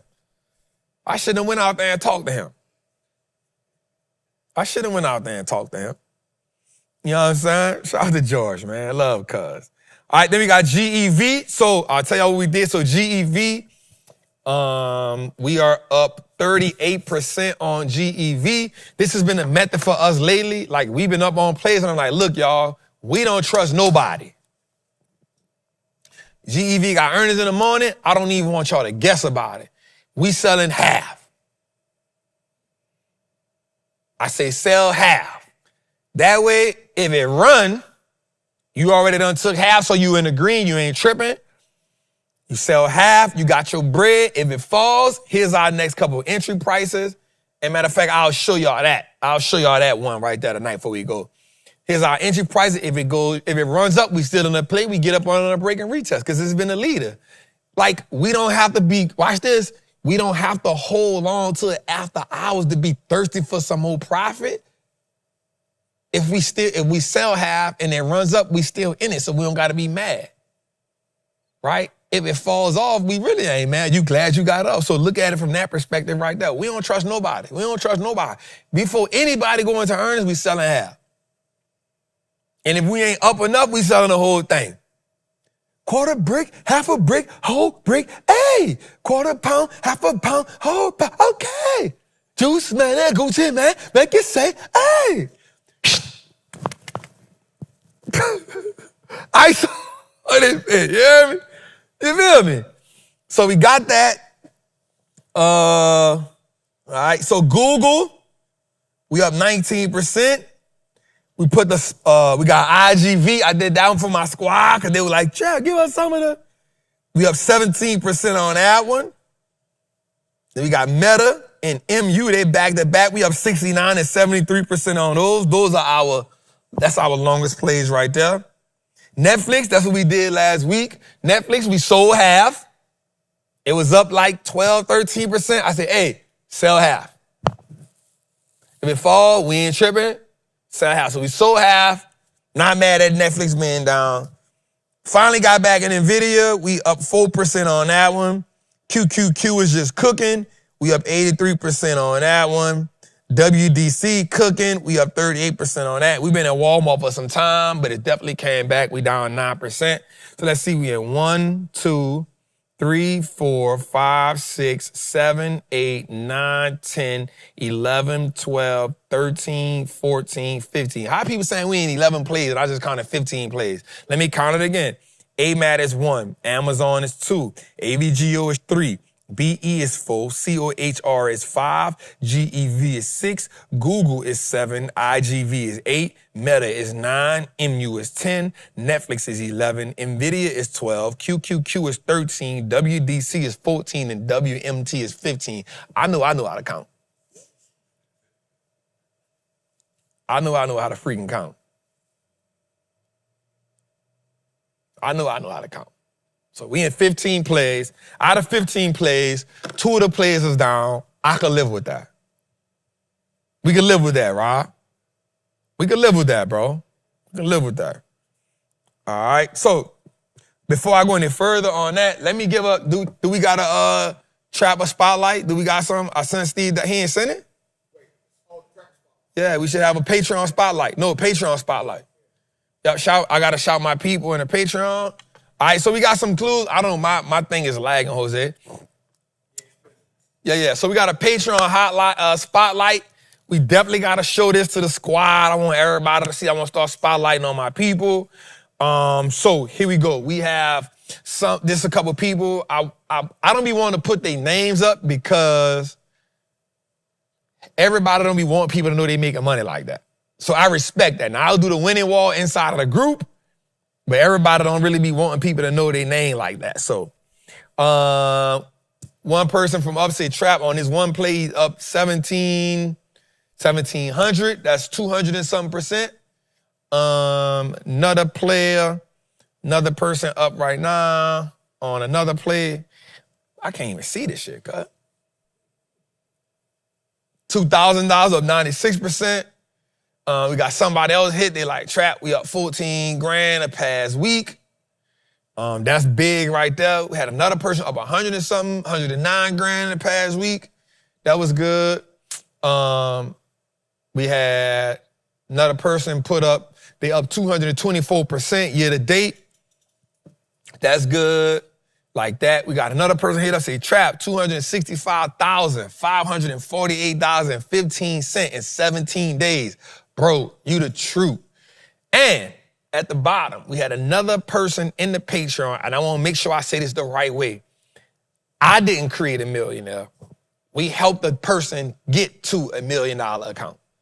So I'm not taking credit and saying I helped anybody. Like I'm saying based on being in the Patreon and based on executing, somebody has now reached 7 figures in their account. So that's what we cooking right now. We'd definitely love if you want to come join us. We got room for y'all. We got a lot of stuff going on between me dropping videos, me dropping plays, Rob been doing good with the mindset, chart of the week, end of the week post, plus being in the group. I've been doing it. So yeah. Also, if you're in a Patreon, I'ma say this, man. Bernard, can you send Jose that link that you made for me earlier? So if you're in a Patreon, I would love for you to do this for me. I'm going to put a link in the chat. Or if you're in the chat anyway, I would love if you gave us a testimonial, y'all. Because here's why. I'm at a point in my life where people expect me to make money in the market. And people also expect me to lose money in the market. People expect me to lose money so they can talk shit about me. And if I win money, it's just because I got money that I can make money. For some reason, they don't look at me like an everyday person no more. And I don't know why. But if you're in a Patreon, if you took the Options Masterclass, you are somebody that people look at, your story can help somebody else realize that this game is possible. So I would love if you leave a video. We're going to put the video in the chat, and in the Patreon, I'm going to put it in there as well. You know, your testimony, where you started from. What has the Options Masterclass done for you? What has the group done for you? What has been in the community done for you? What is your outlook on the market? Just tell us your story.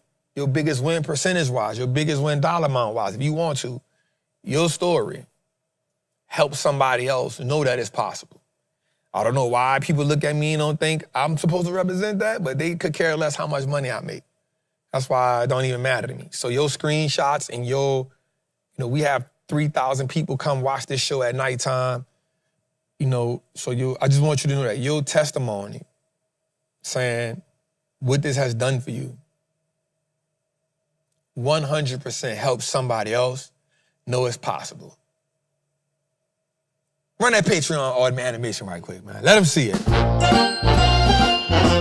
the Wall Street Trapper Patreon. I can't believe that, bro. I just can't believe it. I can't believe it. It's on, man. All right, so let's go a little further. All right, let's go to our Freedom Index. So definitely, man, come check the Patreon. I didn't want to put my social media. I don't want the attention. 100%. Hey, everybody I want nobody, you don't have to put your social media. You don't have to put that. Just, you know what I'm saying? Definitely just give us a testimony. We would love it. And when you're in the Patreon, I don't be tripping. I cut y'all name off. I put them inside of the group, but I don't put them on social media. I cut y'all name off on purpose. I'm about to say, they forgot that when you made your first meal, bro, you hid out in the house. Man. That's a fact. Keeping that same I get energy. it. Yeah, I get it. Somebody say, man, I caught myself saying that. The bull gets me every time. All right, so here's our buy and hold. Sean, we up 11%, bro. 11%. We got 50 grand in. We kind of made some real aggressive moves. I purchased some more TPL to bring that down, but we added NVIDIA, MU, and STX, and PWR. Yes, sir. So I probably won't add nothing else to you. I got room for one more play, I think. 1, 2, 3, 4, 5, 6, 7, 8, 9, 10. Damn, 10, 1, 2, 3, 4, 5, 6, 7, 8. Oh, damn. So the most I can do is 12 plays. But I probably just keep it right there, bro. Unless I can get something on a pullback or something. I'm in April, so this probably gonna be, I'm gonna probably ride this out the rest of the year, dog. You know what I'm saying? You're gonna see that little 50 grand go down, buying some more. You know what I'm saying? So I added, somebody say, Trap, I'm up 20% year to date. Let's go, man. Let's go. She said, man, PWR and EME is my jam, Trap. Trap said 9 plays. No, I didn't, Belina. I said every year I do between 10 and 12 plays. No more than 12. I try to do max at 10 and 12 plays. So there we go. We at 1, 2, 3, 4, 5, 6, 7, 8, 9, 10 plays. That's what we in. That's what we in. Again, up 11%, almost 12% on the year, man. So I ain't mad at that. I guess I think I'm a little aggressive right now, though, Sean. Being in 10 plays now, I usually don't get to 10 plays till the summer. Shit. Damn, somebody said Trap, because of you, my buy and hold is up 70%. Golly. All right, let's get to it, man. That's what we got, man. Let's go a little further. Let's get it, man. Somebody said that's a dope little mix, growth and defense. You know, I'm trying. Yeah, I know. All right, man. President Donald Trump says, we have totally won the war. We have totally beaten Iran. Now, I don't know who believes that 100%. But that is what the president said. He said, we have totally won the war and we have totally beat Iran. So let's go to it. If you would have told me that the Dow is almost, I'm looking at your thing, I mean, literally we're at 50,000. And if you would have told me that oil is at 90 as opposed to 200, I would be frankly surprised. And you know what is happening? Boats are finding other sources. They're going up to Texas and Louisiana. They're going to Alaska. They're going to other places. It's an amazing phenomenon. You know, when there are problems, people find out how to take care of things. And the Strait's very important, but people have found out. I mean, you're taking a look. Look at your numbers right now. I'm looking at where the stock market's up, where it's, you know, look at that, S&P. The numbers are what they were when we started this whole thing. I thought they'd be down 20% or down a very substantial amount. Even when it was down more a couple of weeks ago, I was surprised. I thought it would be down much more, and I thought the oil would be much higher. And I'm very happy to say that it wasn't. So, somebody say, now I see why the apprentice got cancer. For y'all crazy. All right, so here's some of the things that he said. Trump says, expect the U.S. to make a great deal with Iran. We've taken out the leaders, and frankly, which does complicate things in one way, but those leaders the new leaders are much more rational. The second thing he says is, he will be disappointed if Kevin Walsh doesn't cut rates. He says that Trump says, surprised by the stock market with the conflict, he thought we'd be down 20%. Trump says he will remember companies that didn't seek tariff refunds. So that means he wants them to eat that. Eat that. He will remember companies who did not seek the tariff refund. He also says that Trump says that Anthropic is shaping up and a deal is possible. They do. Trump says that maybe government should help struggling Spirit Airlines. That's what he says. The government should help Spirit Airlines. And then he says one more thing that I just want y'all to see. Yep, that was it. So that's what your president is saying. I just needed to know. Wanted y'all to see that. Let's go a little further. All right, so here's something that's critical for us. And I think I've been a advocate for saying this to people, and I don't think people realize why I be saying it. So for some reason, we have been conditioned to fear the market at all-time highs. And I've been trying to tell my people, don't be scared of no all-time high. Right? Here's why. Look at this. One of the bigger worries investors have investing in all-time highs is for the S&P. Should you have a little fear? Because every time something hit an all-time high, everybody just gets scared. Right? Well, I keep saying that's blue sky territory. All right? Price discovery. I want you to write that word down. All-time high simply means price discovery. Yeah, you may get a little pullback if you look at the chart. Every all-time high is met by another all-time high, which is met by another all-time high. And at some point, it's met by another all-time high, and another, and another. This is why you go with leaders and not just random companies, right? So look at this. The average one-year return investing at all-time high, 8.4%. Investing in all other days, 9.4%. That's a 1% differential. That ain't really that. 1%? This is data right here, though. This is real data. Investing at all-time high. All right, let's go a little further. A 3-year average return. Investing at an all-time high, 27.9% return. Investing on all other days, 28.9% return.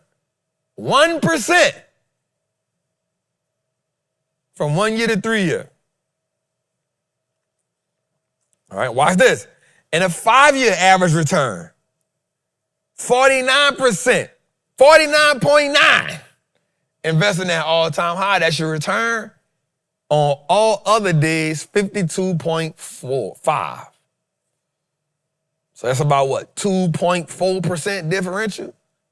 It's not that big of a difference. You know why? Because leaders lead.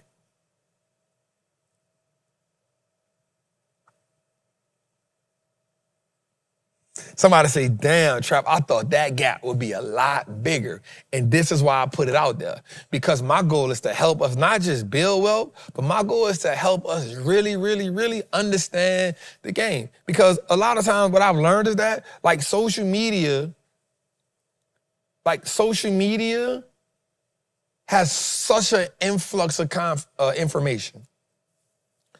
And a lot of times, we run with stuff that's just been taught. Man, don't invest at all-time high. Don't invest at all-time high. Bro, I could care less. Don't get me wrong. I want my deep discount. But I'm not here's what I do also know. How long I'm going to have to wait for a runner? All right, let me do this right quick, Jose. Run. Watch this. We're going to just do something right quick. Watch this. And here's an example we can show. Come on, Shazam. All right, let me take this off the screen. Watch this. I want to just show them an example of it. I want to remove everything off the screen. All right, let me do this. I got you. Oh, do not disturb? I can't do that, bro. If my daughter called me, what I'm going to do? Come on, I can't do that. All right, so watch this. Let's go to my chart. We see the chart? Let's just start. Damn, why did that come on?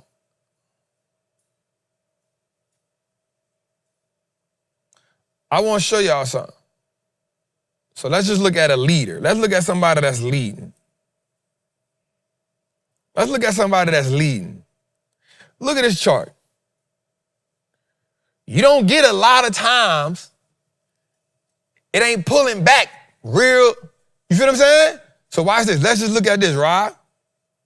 You get the run up, boom, here's the all-time high. Now, you got from 285, it comes down to 193, right? But guess what happened in that area? Guess what everybody's saying? I'm going to let it go deeper. Now watch this. Because you miss all of this, watch what happened. Then stuff just start taking off. Now look at that run up that it makes from here, Rob, to here. Look at that run up. You ain't get too many pullbacks in there. Now you got to think the type of company this is. When it pulled back $10, $15, $20, that may be 1%. So you get that huge run up from December all the way to February. And then let's look at it again, Rob. Watch this. Watch this. So you get this. And then you get these equal lows here. Right? Come right there. All right, now watch this. Everybody would probably scared right there. It's going down. So look at this. Here's another one, Rob. Watch this. Hits the all-time high here, comes back here, and then look at the next run-up. Look at the next run-up, Rob. Then you get all-time high here. So watch this. From December to April, you go from $185 to $957. You only get a few chances to get that joker to pull back. Because in real time, Rob, you know, like I know, you don't see all that. You don't get to see all that. So, you know what I'm saying? So, you don't get a lot. So, watch this. MU, same way. Look at it. Same joint. Watch this. Here go your run up, Rob. Imagine coming. Now, look at this. This is beautiful right here, Rob. Watch this. All this.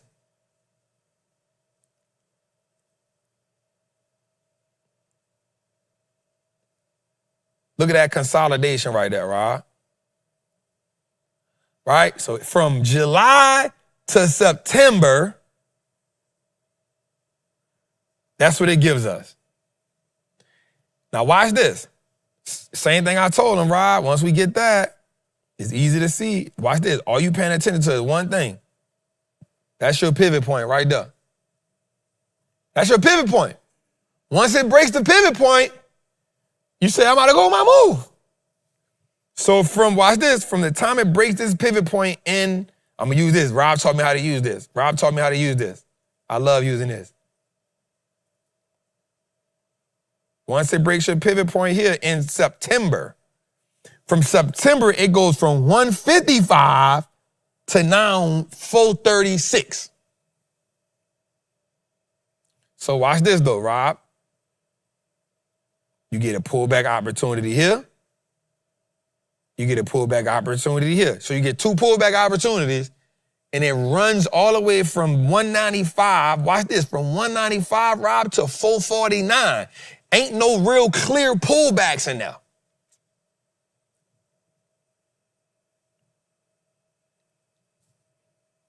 That's all-time high after all-time high after all-time high. Now watch this. You hit the all-time high at, watch this, and this how stuff work against you. You hit the all-time high here at 455. Watch this, Rob. It comes back down to 362, but you're not going to invest at 362 because you're scared now, because the market going through what it's going through. So you're missing the all-time high and you're missing the pullback that it give you. It runs and break another all-time high at 470, 472, comes all back down to 322, 321 in March. You ain't messing with that because you scared again. But in the Patreon, we had that lined out. We're going to get in here, we're going to get in here, break this, we're going to get in here. Notice, right here at 362, you had the double bottom. All I said was, once it breaks back on top of that double bottom, we going with our move. We went with our move. Broke the double bottom, got back on structure. I said, hey, y'all, we going with our move. But I'm saying all this to say, Rob, is like, I'm not scared of nothing. A leader, look at this, STX, another one. Look, bro, it's sitting in our face. You don't get to keep getting, look at this, Rob, from here, we're going to just go from June. Oh, look at that. Look at that long consolidation phase that nobody was worried about. Once it breaks the consolidation phase, look what it does, y'all. Breaks it, breaks the pivot point. Look where we go. From March, look at that run. From May to November. Where you buy the pullback at? All-time high to all-time high. You get a dip here, runs back up, you get another dip here, runs back up, you get another base formed right here. That's the consolidations. Then look at that. From December to February, you run back up to all-time high. So all I'm just saying is, like, you get when runners are running, if the whole market not pulling back, you get very few opportunities to lock in on them. And you got to be so locked in and so keen to what's going on. You got to be willing to say, hey, bro, I'm going with my move.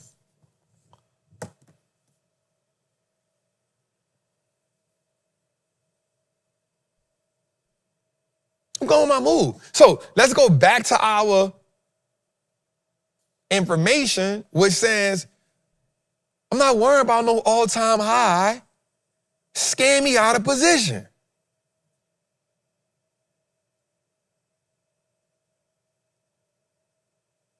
Oh, man, Trav, I ain't investing in no all-time high. All right, cool. Price discovery. Let it fall back a little. I ain't tripping if it come down a little bit, but are you going to be bold enough to exit on a pullback instead of keep saying, it's going to go lower, it's going to go lower, it's going to go lower. And then when it run up, now you talk about something. Man, I knew I should have. No, you didn't. Shut up. You were scared. You were scared. You were scared to pull that trigger. Let's go a little further. My bad. My bad.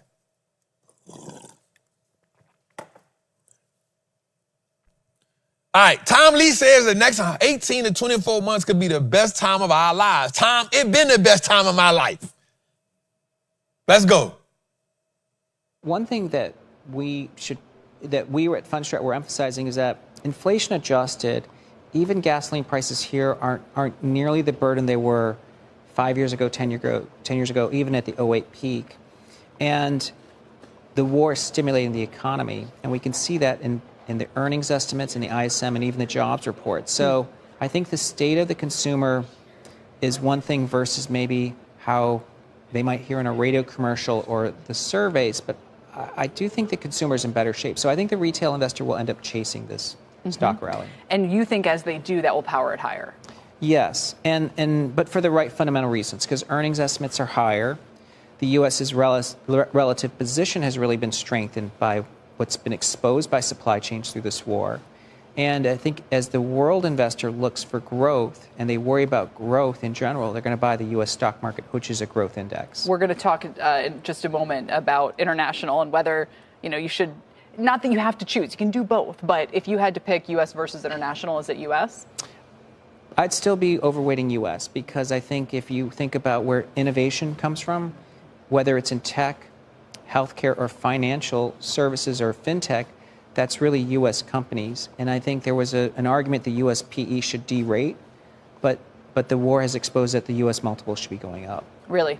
So that could be accounting. We could get both earnings and multiple expansion this year? Yes, I think once we're through, this is still going to be a very tricky year because we have a new Fed chair coming in the market's going to test that Fed chair.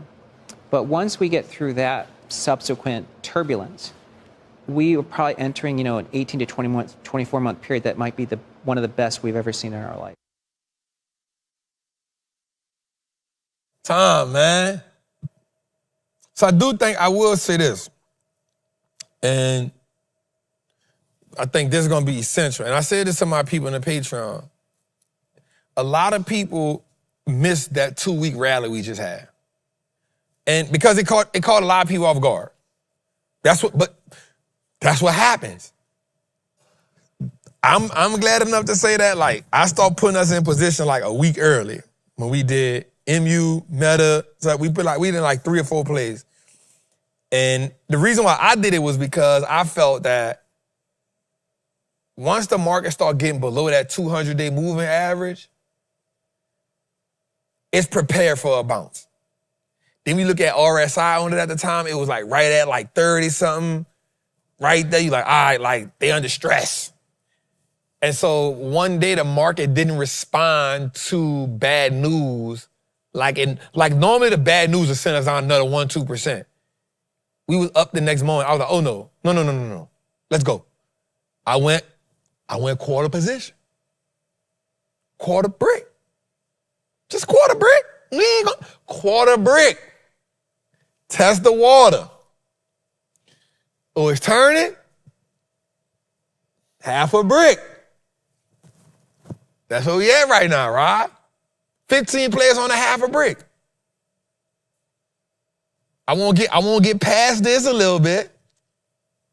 So I think Stanley Druckenmiller said this. He said this, and I don't want to mess this up. He said, there's 3 stages to the bull market that you'll see. I may say it wrong. He said the first people is the people that anticipate the bull market, people that finally realize we're in the bull market, and the people that's late to the bull market.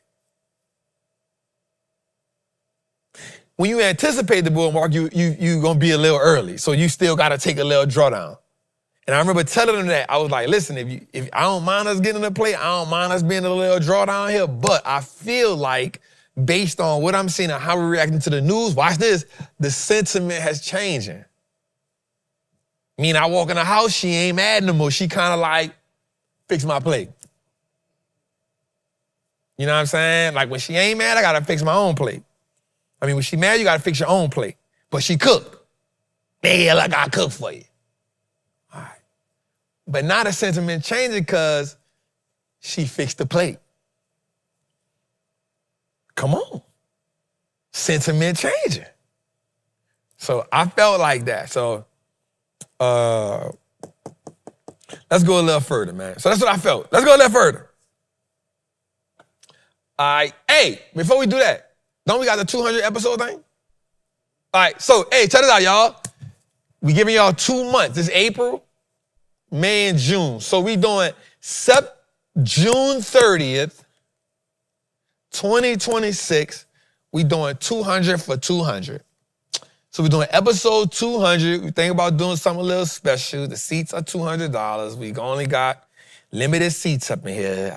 We thinking about doing a little something. Episode 200. Scan. That's a good graphic. Steve made that graphic? That's a really good graphic right there, man. Episode 200, man. June the 30th, 2026, man. So if you want to come in, we definitely got we're going to have limited seats available because, you know, it is Trappin Tuesdays. So definitely, man, scan it, come in, come rock with us. We're going to promote it. You know what I'm saying? You got time to come in, have a good time, vibe out with me, vibe out with the squad. It's episode 200. You know what I'm saying? We're doing limited seats. We're not trying to have 300 people in here. We're not trying to have 600 people in here. We're just trying to have a full show. Huh? I said, we still trying to do a full show. Yeah, we're still trying to do a full show.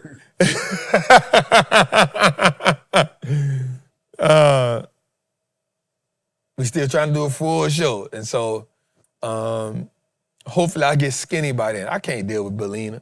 I can't deal with Belina. But definitely come through. Freedom Center is in Atlanta, Georgia. Come out. We want to see our family. We want to lock in with y'all.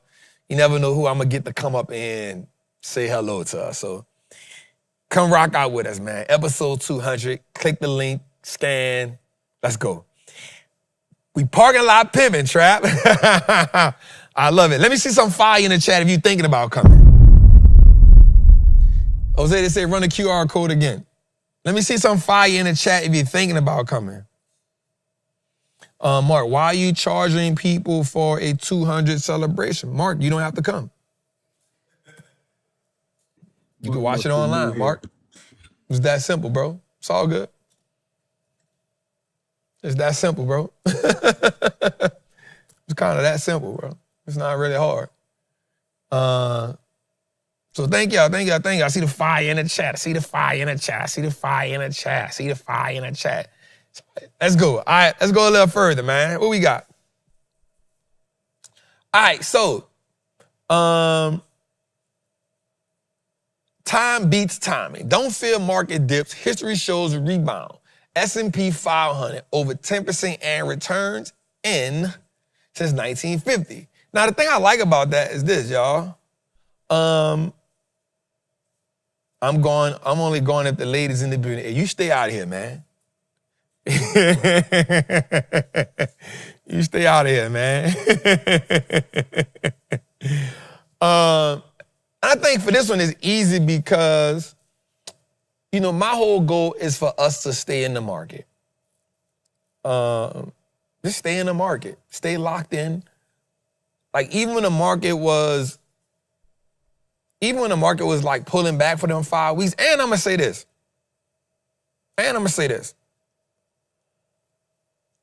Trump kind of told us what to do here.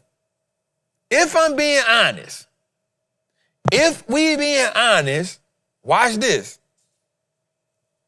He did say 5 to 6 weeks.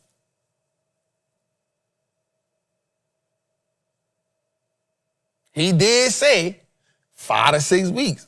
Around week 5, the market started turning around.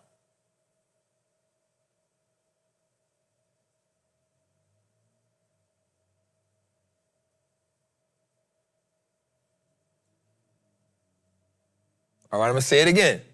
He did say when the war first started, it'll be over in about 5 or 6 weeks. Around week 4.5, the market started turning around. He said, trap, now you rubbing it in our face. I'm just saying. He kind of told us that. Just like last year, he said, I buy stocks right now.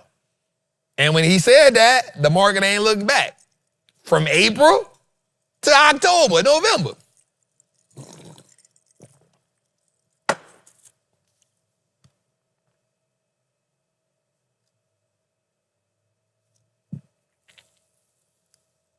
So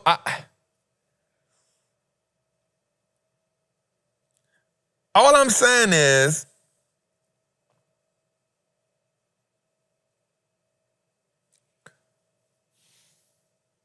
I am going to say it. Like, 100%, bro, like, he played by his own rules. He don't be caring about none of that stuff. So I think that for us, we just got to be willing to say, all right, like, bro, and I know it'd be hard to believe him, but it's not about you believing him. It's about him always having some type of trick up his sleeve because he know how to move the market. That's the one thing I can say. Now, I'm saying all of them move the market. He just the one that's doing it blatantly as a president in front of our face. But they all use it to their advantage. Somebody say, bro, he work in the market like his own set. It is. You got to realize, bro, his wealth don't went up. He worked. Listen to me, bro. Bro came in here worth about a couple $100 million on paper. He worth $3 billion now.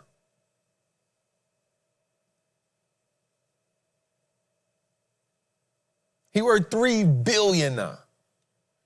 And he still got what? 2.5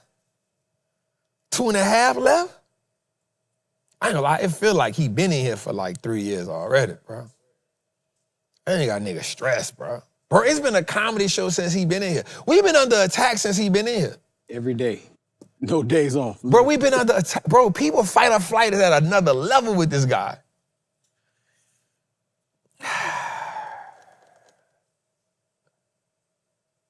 Let's go a little further, man. He called out my pal until he sure did by name. Shout out to Palantir Queen. She be sniping too, you hear me? She be sniping. As of today, he worth $9 billion? Damn, I thought it was $3 billion. $9 billion?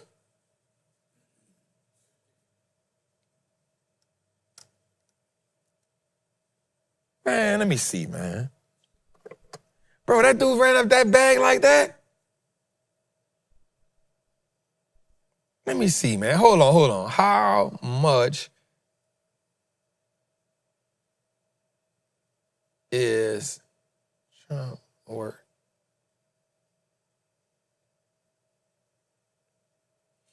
As of April 26th, Donald Trump's net worth has surged approximately $6.3 billion to $8 billion, driven by his Trump Media Technology Group, his various cryptocurrencies, and a significant increase from $2.4 billion in 2024.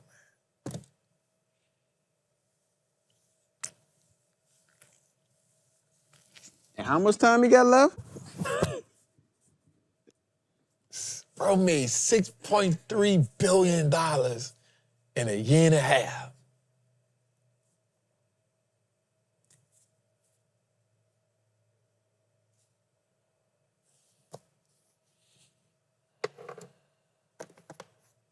Ain't I just told y'all we ain't dreaming big enough?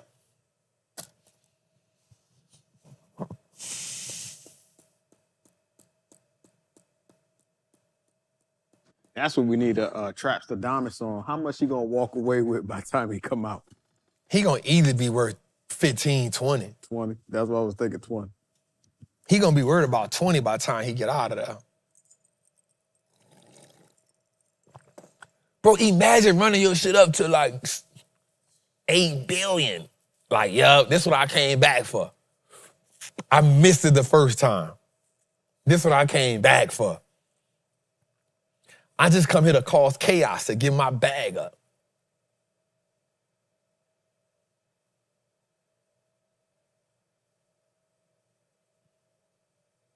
Bro didn't rob the bank, bro robbed the country. That's... It's funny, but it ain't funny, cuz. It's funny, but it ain't funny, bro. Damn, cuz.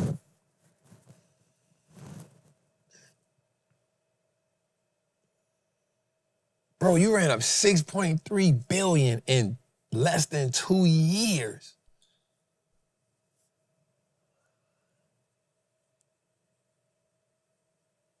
All house money. And got everybody at war. Niggas is stressing out here because of this boy. And that boy cursing and everything on the news.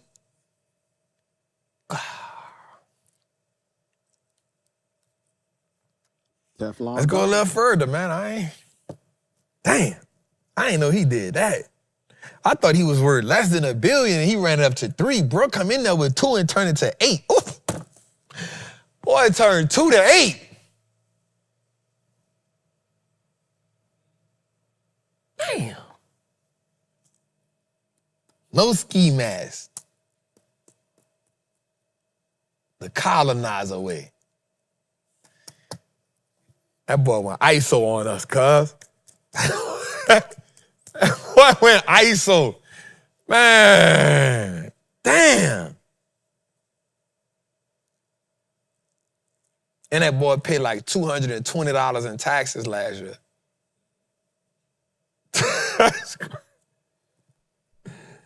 Bro, you can't make this up, bro.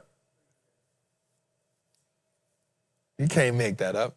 Look, Trump paid $750 in federal taxes versus the average $12K American paid. Here are the loopholes the wealthy use that never gets. The 1031 exchange lets you defer all capital gains by rolling sales proceeds to another property. Indefinitely, sell a property for $1.5 million, reinvest everything, no taxes are due. Repeat that for 30 years, and when you die, your heirs get a stepped-up bias, and deferred taxes disappear forever. Look at that right there. There we go. Now we just put y'all on something. Come on. Come on. All my real estate people, y'all love that play. Y'all love that play. All right, next one is business expenses become personal luxuries. Trump wrote off $70,000 for hairstyling. His planes, homes, and golf courses were classified as business assets, and every associate cost becomes deductible. The middle class pays for everything with after-tax dollars. The wealthy let their business pay for their pre-tax. We just ran past 70 bands for hairstyling. Well, that ain't a lot. He got the same. Man, the average black woman spend that in a year, cuz I ain't even gonna lie to you. All right? That one ain't blew me. Nah, I'm like, You gotta spray the swoop. kind of on the low end. Make sure it's still fluffy. $70, kind of on the low end. Yeah, like $70, kind of on the low end. You know, I know some hood chicks that's paying at it. Yeah, you know what I'm saying? You know what I'm saying? $70K, on the low end. I'm just saying, for the see-through toupee fluff. Yeah, you know, I know a couple of dancers that's paying that. You know what I'm saying? 6 months, they had the $70K mark. You know? I'm your dancer for money. Don't want you. I'm your private dancer. But I would say that toupee he be having be killing me. All right, so lost. All right, let's go a little further. So, loss carry forwards lets you use losses from the year to offset income for the years for decades. Trump claimed losses so large in 1990 that he eliminated tax obligations for a decade.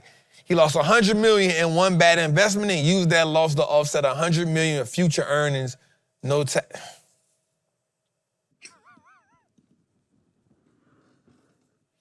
Over a decade, free and clear.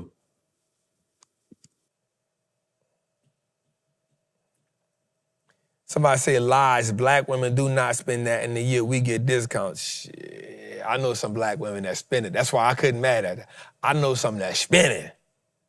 I ain't gonna lie to you. I know, and I'm talking about at least like 10, 15 of them. So they dropping it between hair and then getting it done. Yeah, they dropping it. I ain't got nothing to say about him getting his hair did. Look, I ain't even coming here with it. The Brazilian bust down.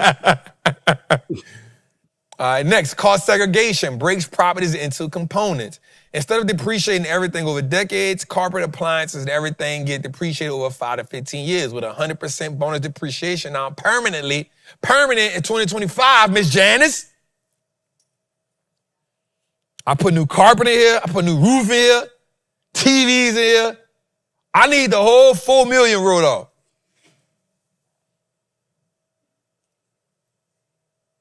Bulletproof glass.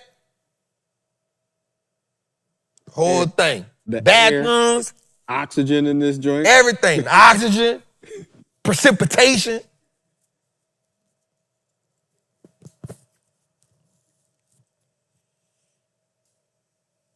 All right. So next, real estate depreciation in the foundation.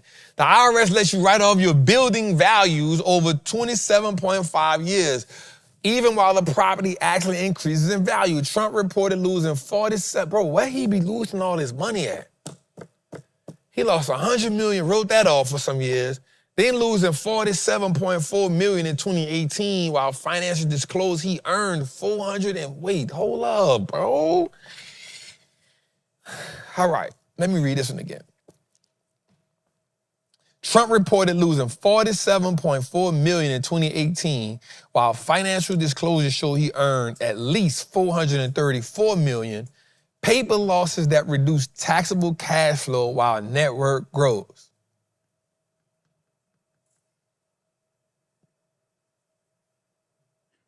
Can you break that down in layman's terms? I'm just trying to figure that one out. All right, so he reported that he lost $47 million. But when he looked at his paperwork, it showed that he earned $434 million. The paper losses that reduce taxable cash flow while net worth grows. So the paper, the $47 million, he got to root that off on the cash flow. And because he get to write that off, it reduced his taxes. So why there's a difference between paper losses and real losses, but the paper losses hold weight. So if you can show the paper losses, they got to acknowledge them.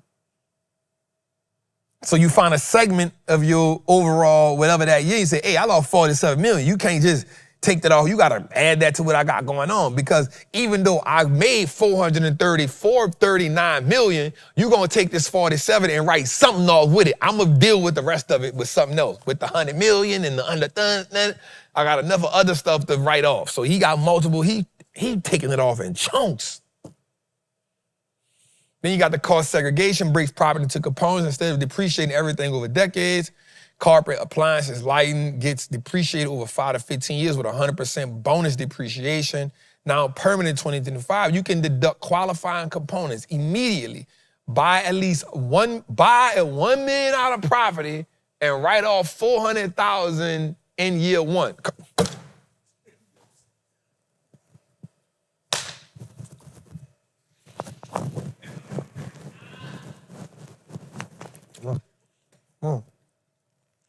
Come on.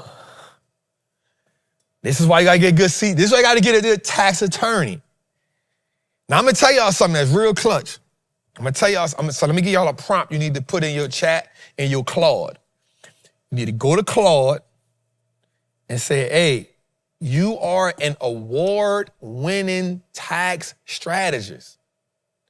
You worked on the side of people like Donald Trump and other billionaires. You want the tax structure of the Rockefellers. You want the tax structure of Donald Trump. You want the tax structure of the wealthy. You want to learn, watch this. You do not want to learn how to it's avoid taxes.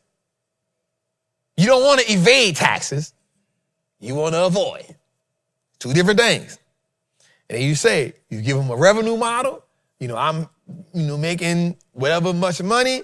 I want to start a foundation. I want to start some trust. I want tax structure when it comes to IP. I want tax structure in my businesses. I want to be able to put it in Delaware, Wyoming, Nevada. Show me different models to help me reduce my taxes. Give it how much you think you're going to get your tax bill. And I promise you, it's going to shoot some shit to you that it's going to blow your mind. It's going to blow your mind. And when I say blow your mind, it's going to blow your mind. That's why none of this ain't surprising me. It's going to blow your mind. You tell it just like that. Don't say, listen, you tell it it's a certified tax strategist that work with billionaires. You want tax structure. You want tax protection. You want to be able to pass tax. You want to be able to pass stuff down to your kids. You want to be able to. How you going to jail? How you going to jail? I said you don't want tax avoidance. You don't want tax evasion. You want tax avoidance. How you going to jail? You're not going to jail, bro. It's literally let up for. This is what I'm just showing you right here. Y'all always think somebody going to jail. Get your scary ass off my life. Next slide, man. Oh, crazy. I always think something. Keep going to H&R Block then. Shit.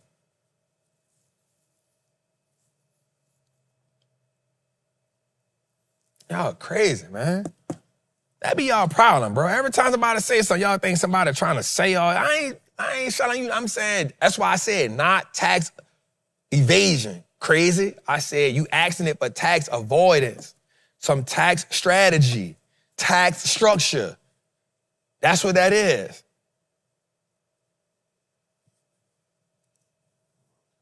Y'all be pissing me off sometimes.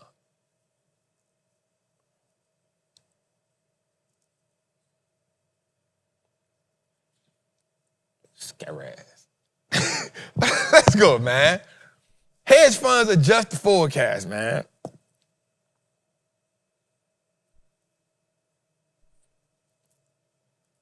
Man.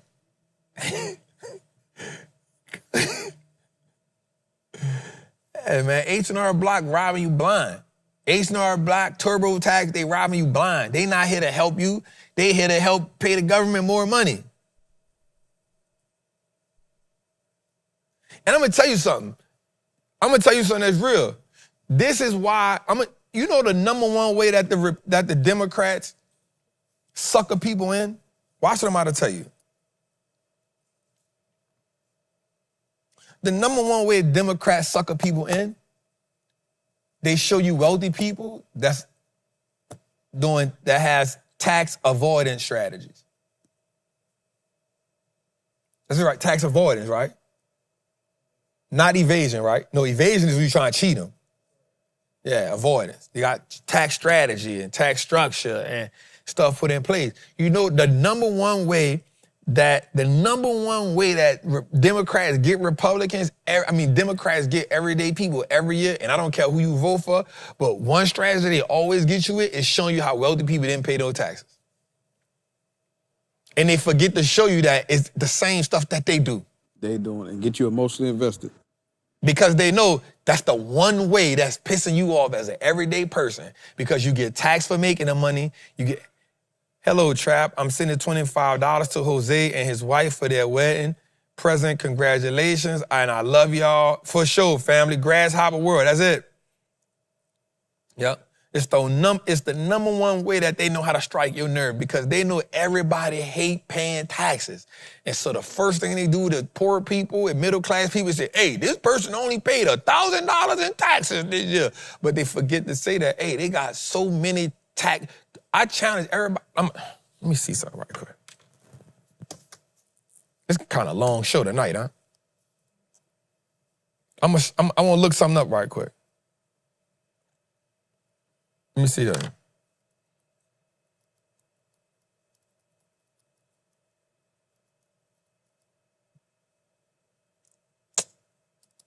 I want to show you something right quick.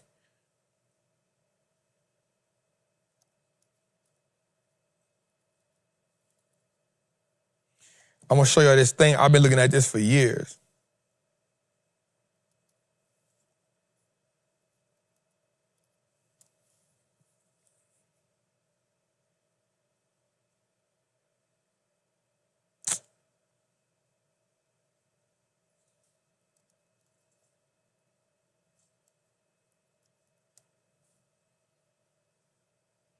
See if it's going to show it to me.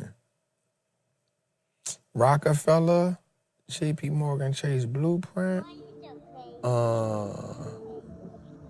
Let me see something.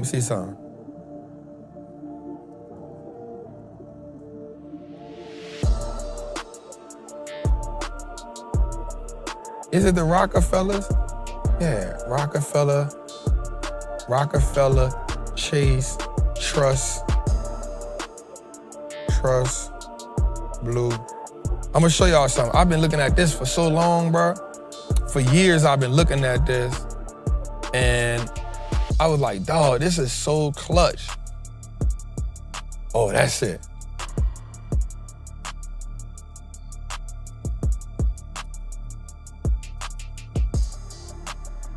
Why this sucker ain't coming up?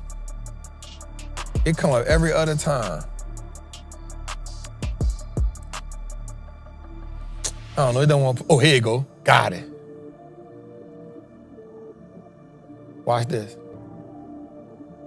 Get off my screen. All right, let me get this on, Jose. Let me show him this right quick. I just want to show him this right quick. Can they see my screen? Watch this, y'all. Watch this.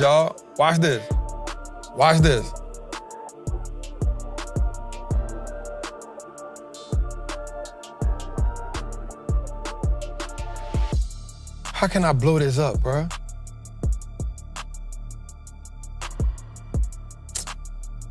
This is it right here. Yup. If y'all can't see it right here, but go look this up. It's called a Rockefeller Morgan family tree. Right? It's called a Rockefeller Morgan family tree.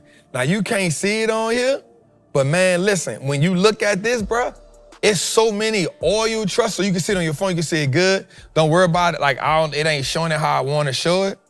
But if you looked on your phone and saw it, bruh, it's so, let me see something. Let me see if I can do it this way. Rockefeller Morgan Family Tree. Go look that up, y'all.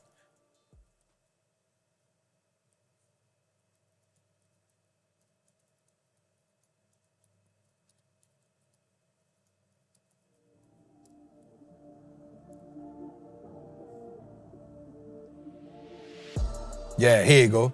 You can see it good right here.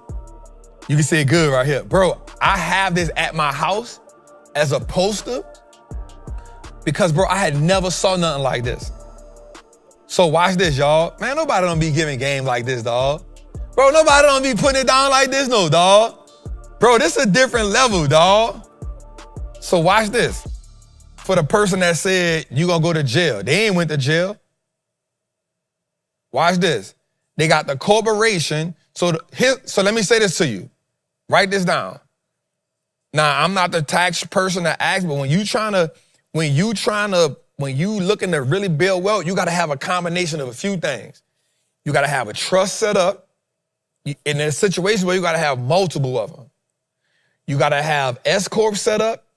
You got to have C Corp set up. You got to have holding company set up. You got to have management company set up. And you got to have some type of nonprofit organization set up. Here's why. You need the trust to own everything. But then certain stuff you're going to get separate trust because that's where the inheritance tax starts to fall in there. So your kids get to do what's called like a skip over. It's like a skip over tax. Like when you die, they don't got to pay it. It's like immediately skip over to them. But also you got to have trust set up so that trust own assets and stuff pass through. That way nothing ain't getting caught in probate or nothing like that. Now the Rockefellers had it set up in such a dope way. They had, and the Walmart's got it set up this way too, where, so you know that like if you have a baby, let's say you married to a woman, you have a baby, and then she has a baby with a dude or something, and they get divorced, well, that spouse is entitled to that money. Well, the Rockefellers and the Walmart's got set up what's called a dynasty trust. And what that is, you my blood, but your spouse ain't my blood. So if you die or y'all get divorced, the kids get something because they the blood, but the spouse don't get none of my money. Oh, dog. I say this cold-blooded because I keep trying to figure out how they play the game.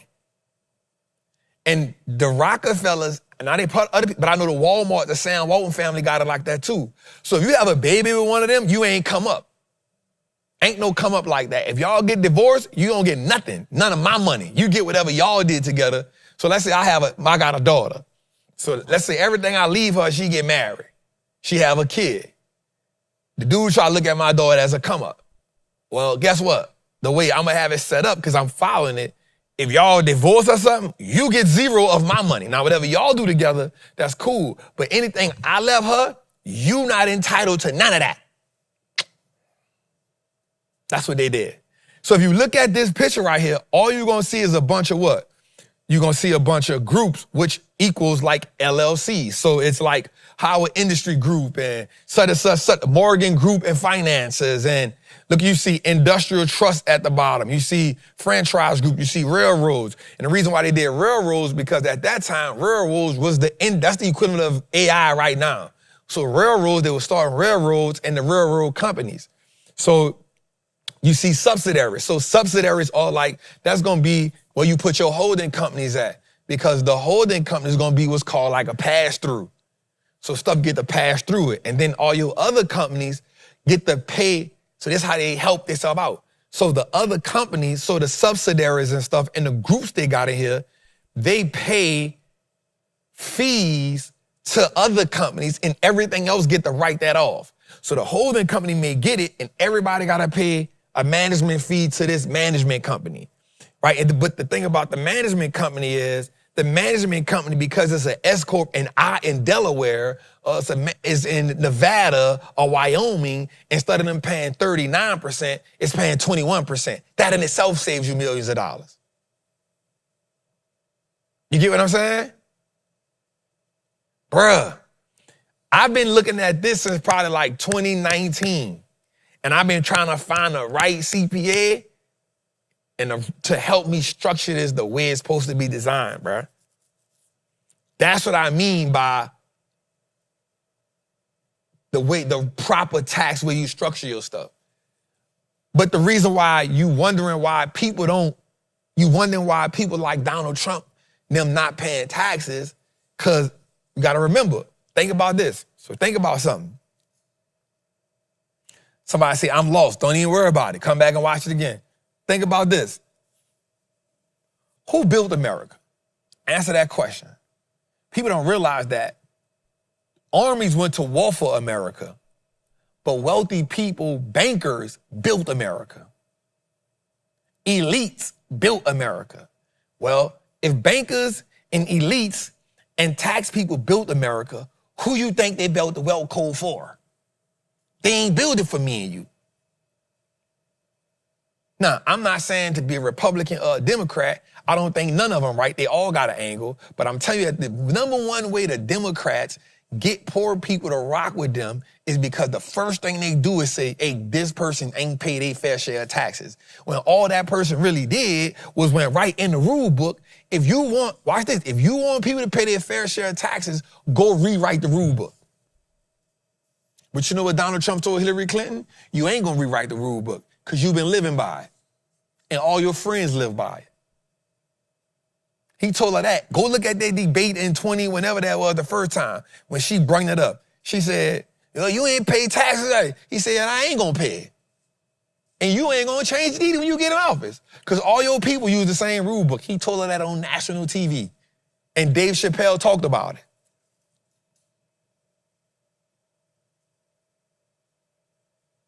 So if you won't really start building wealth, I'm going to tell you something that's real. Making money going to be easy. It's learning how to structure and protect it. It's called tax shelter. It's called tax structuring. And it's called tax follow through. And so here's what you're going to need. Again, and I'm telling you because I'm building it right now. And one, the shit ain't cheap. Two, you got to find somebody that really know how to do it. So, all the Instagram CPAs and stuff, they say it sound good, it sound cool, but it's hard. And I'm not saying it's hard, it's complicated. It takes a lot of, one, it's gonna piss you off because you gotta sit here and name everything you got going on. Two, you gotta sign, it's a lot of paperwork. You gotta create LLCs, you gotta create S Corps, you gotta create C Corps, you gotta create stuff in Delaware, you gotta create stuff in Wyoming, you gotta create stuff here, you gotta create nonprofit organizations, you gotta create holding companies, you gotta create IP, you gotta get a trust that owns a trust, you gotta get a separate trust. It's a lot, and nobody don't do it for cheap.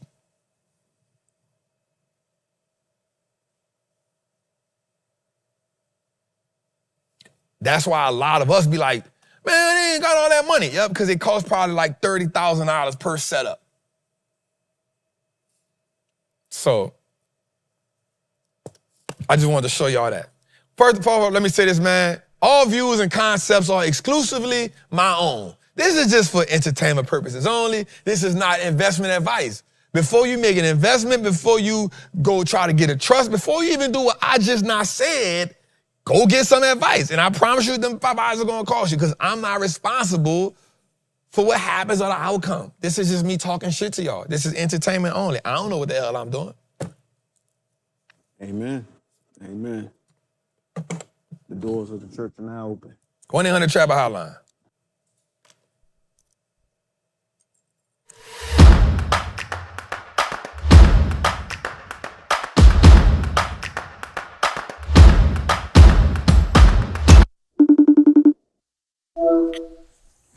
Good afternoon, Pastor Trapp. This is Horace Moore from Tampa. Thank you for taking my call. Real quick, got some questions as it relates to the charting. Gapping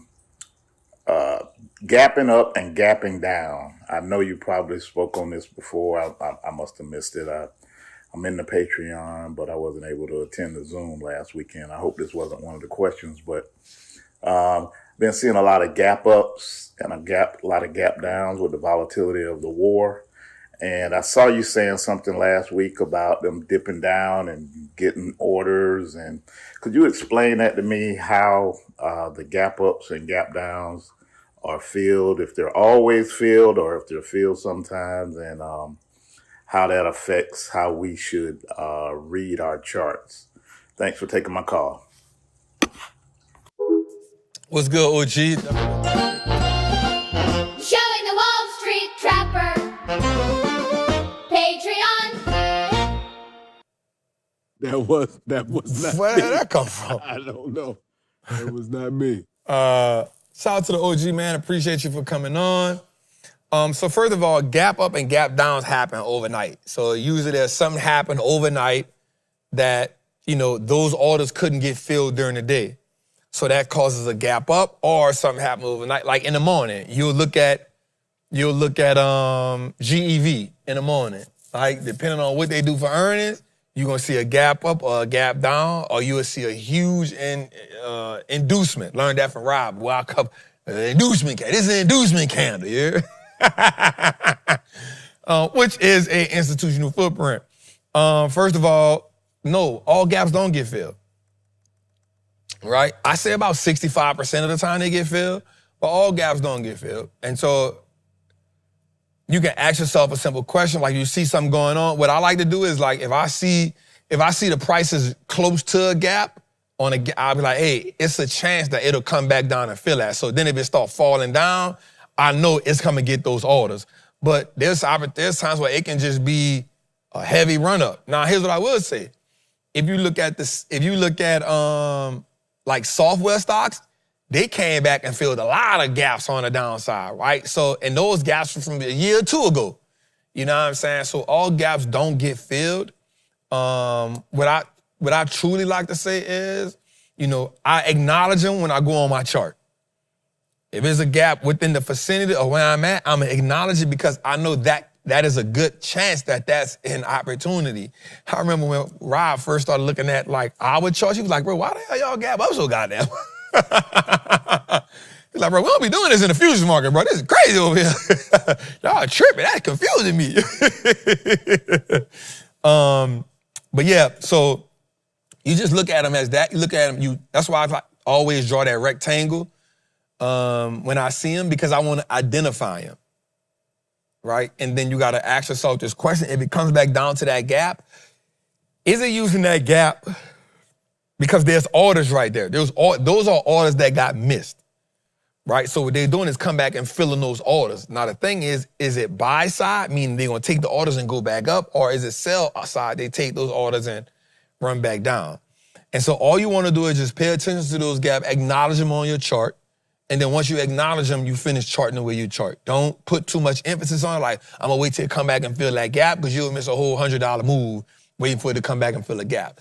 If it runs up and it starts to come back down, then your mind going to initially say, hey, there's a gap right here. It could be potentially coming to fill that. But even before it fill that gap, there's other liquidity grabs that's going to happen. There's stop losses that got to happen. So it's about a 65% chance. That's my numbers based on what I've seen.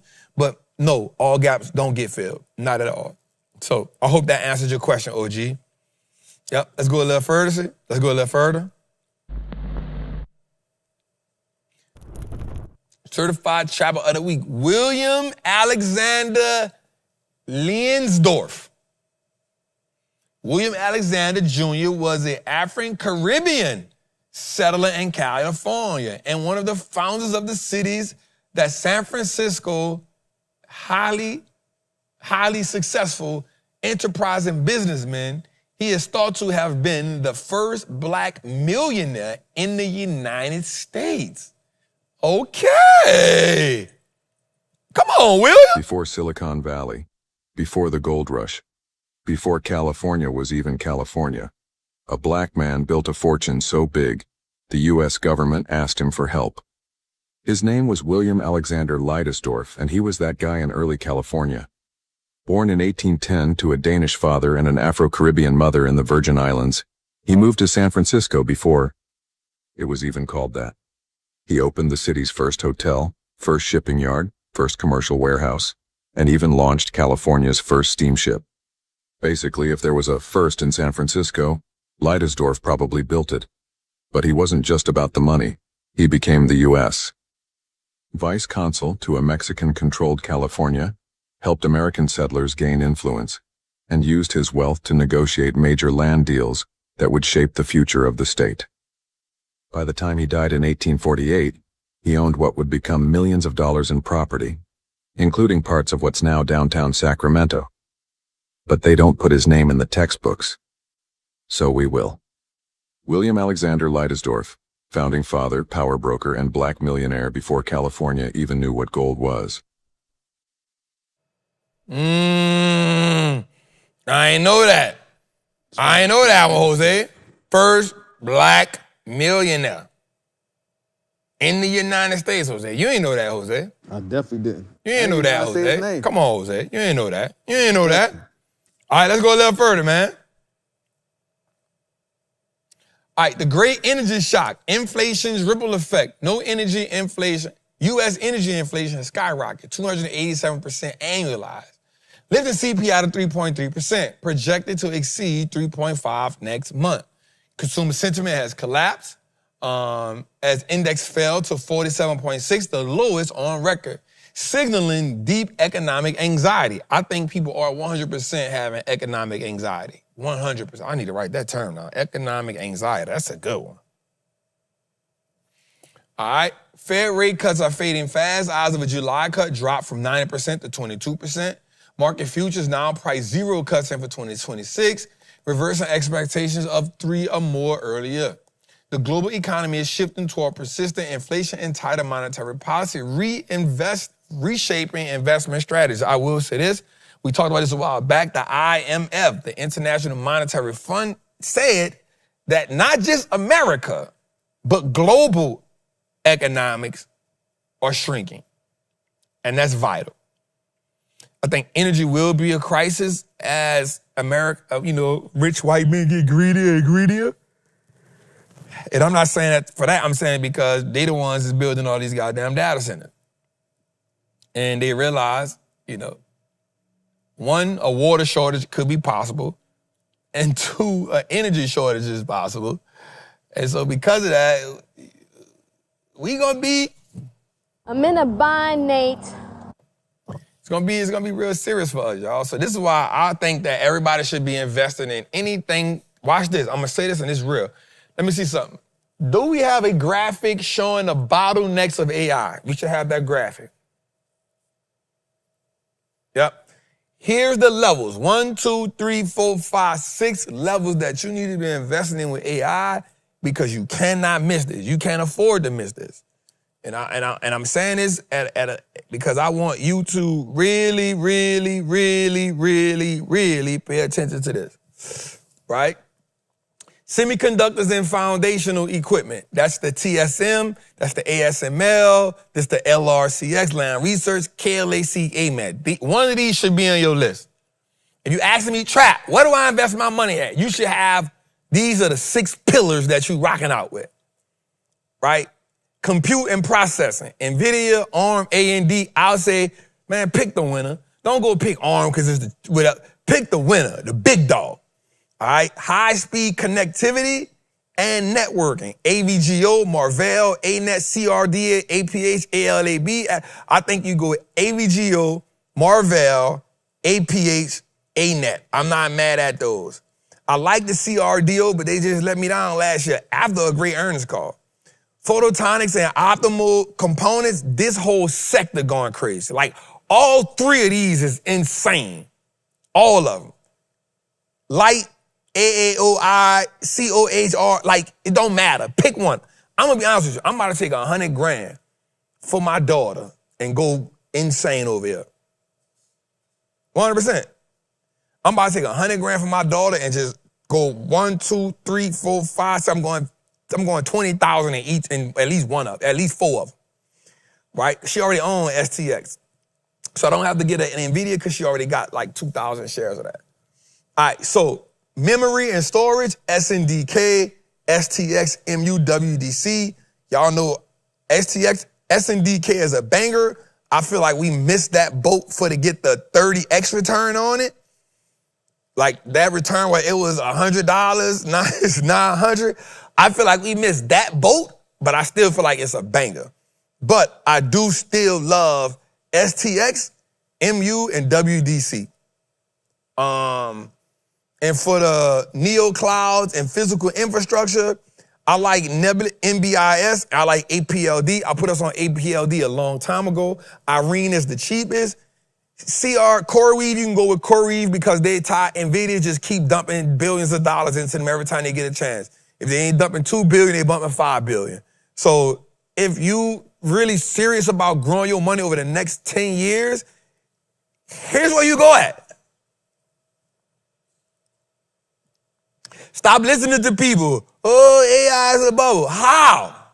How is it a bubble? People spend hundreds of billions of dollars. This is where you go at.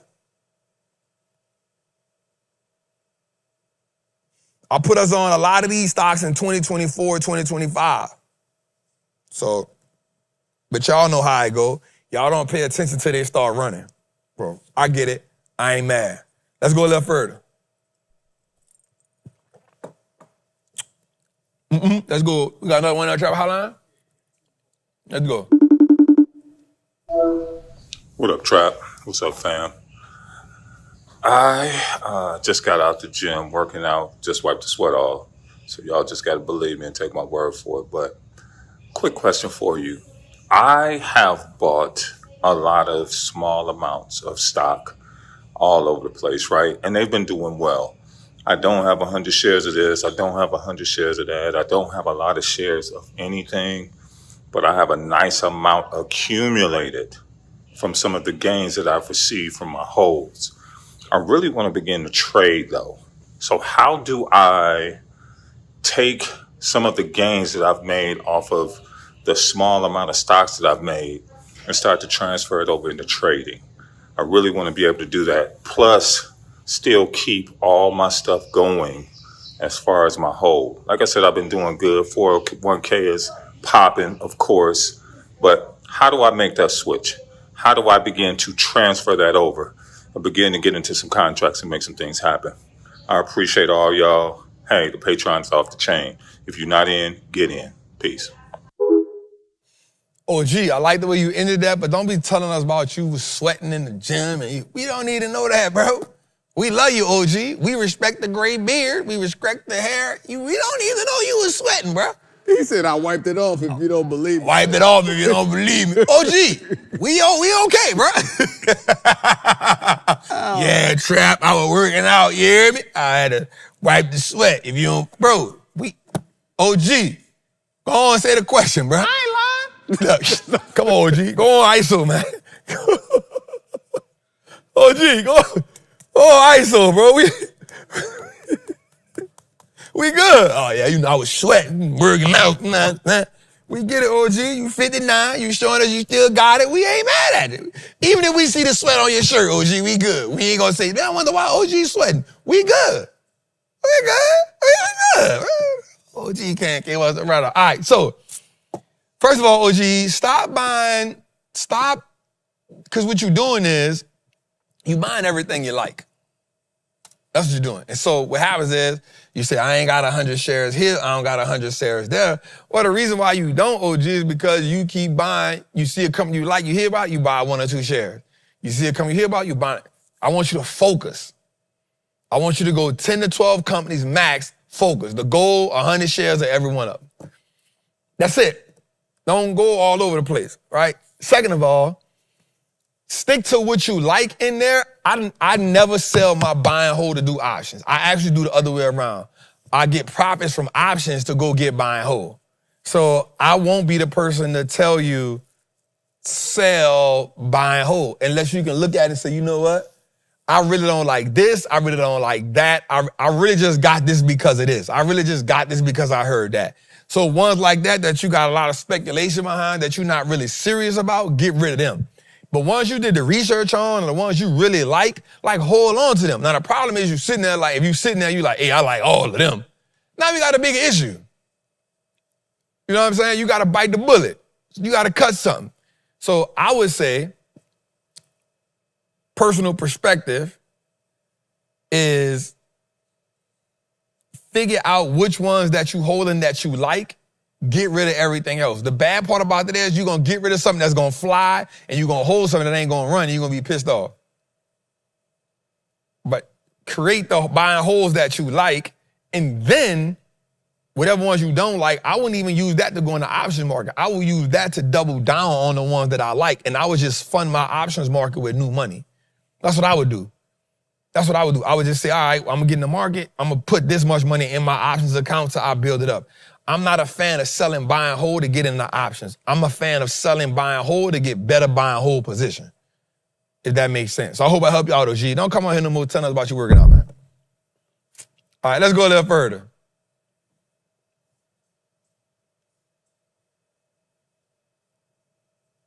All right, big tech earnings. So Netflix reported, right, year over year, Tesla.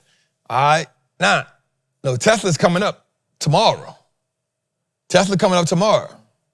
We got Tesla tomorrow, Microsoft on the 29th, Meta on the 29th, Google on the 29th, Amazon on the 29th, Apple on the 30th, AMD on May 5th, NVIDIA on May 20th, AVG, MU, and Oracle.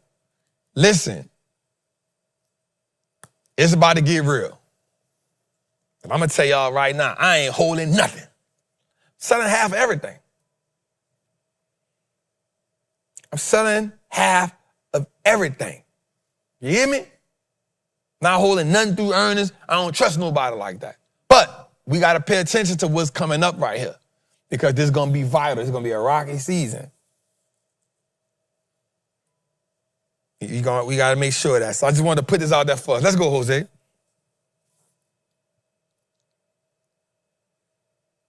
All right. Gotta say, man, Tim Cook is handing over the title. It has been the greatest privilege of my life to be the CEO of Apple and to have been trusted to lead such an extraordinary company. John Ternus has the mind of an engineer, the soul of an innovator, and the heart to lead with integrity and with honor. Tim Cook, Apple CEO. John Ternus will become Apple's next CEO. Apple has already Ternus has launched the MacBook Neo and produced LED iPad production design. Let's go a little further. Here's what Tim Cook has done. Apple investors under Tim Cook have gotten $4 trillion under Tim Cook, y'all. Under Tim Cook, from August 2011 to April 2026. Look at that run. Tim been handling this business, dog. That's a hell of a run. All right, let's go a little further. Apple has massively outperformed the S&P 500 under Tim Cook, bro. Look at this, bro. 2,332% under Tim Cook, while the S&P is only there 500%.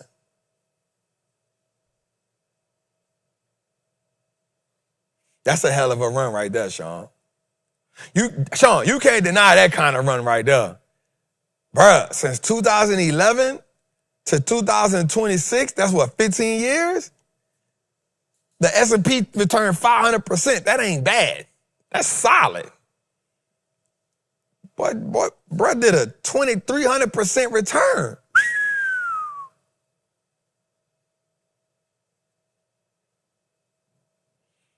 You got to give props on that, bro.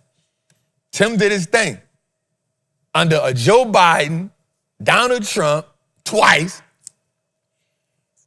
Come on. Come on. Come on. I'm done, bro. I can't handle this dude for 2 more years. I'm straight. I'm out of here. I'm out of here. Tim going fade off into the sunset, man. Tim made about $200-300 million on the app, man. More than that, his last contract was $100 and something million. Hey, he got paid like $1 million in salary with none but Apple stuff. Tim worth about $300 million. Tim got that bag, man. They said Tim worth 2.9 billion. Yeah, Apple been popping Tim off. And I think, if I'm not mistaken, I think Tim was the first CEO that came out to say, I'm a gay man. Mm-hmm. I think Tim Cook was the first CEO to come out and say, "Oh, I ain't tripping. Like, Tim's got his bag. Tim set the bar high." Listen, Tim set the bar high. Tim worked 2.9. I'm telling you, his last contract was he made 170-something million last year off Apple the stock options. Off stock options. Man, Tim, look, you ain't did nothing wrong, bro. Look, I could go down in my bed and say, "Hey, check this out. I ran up a bag, and he's on Nike's board. He might go to Nike and try to turn that thing around."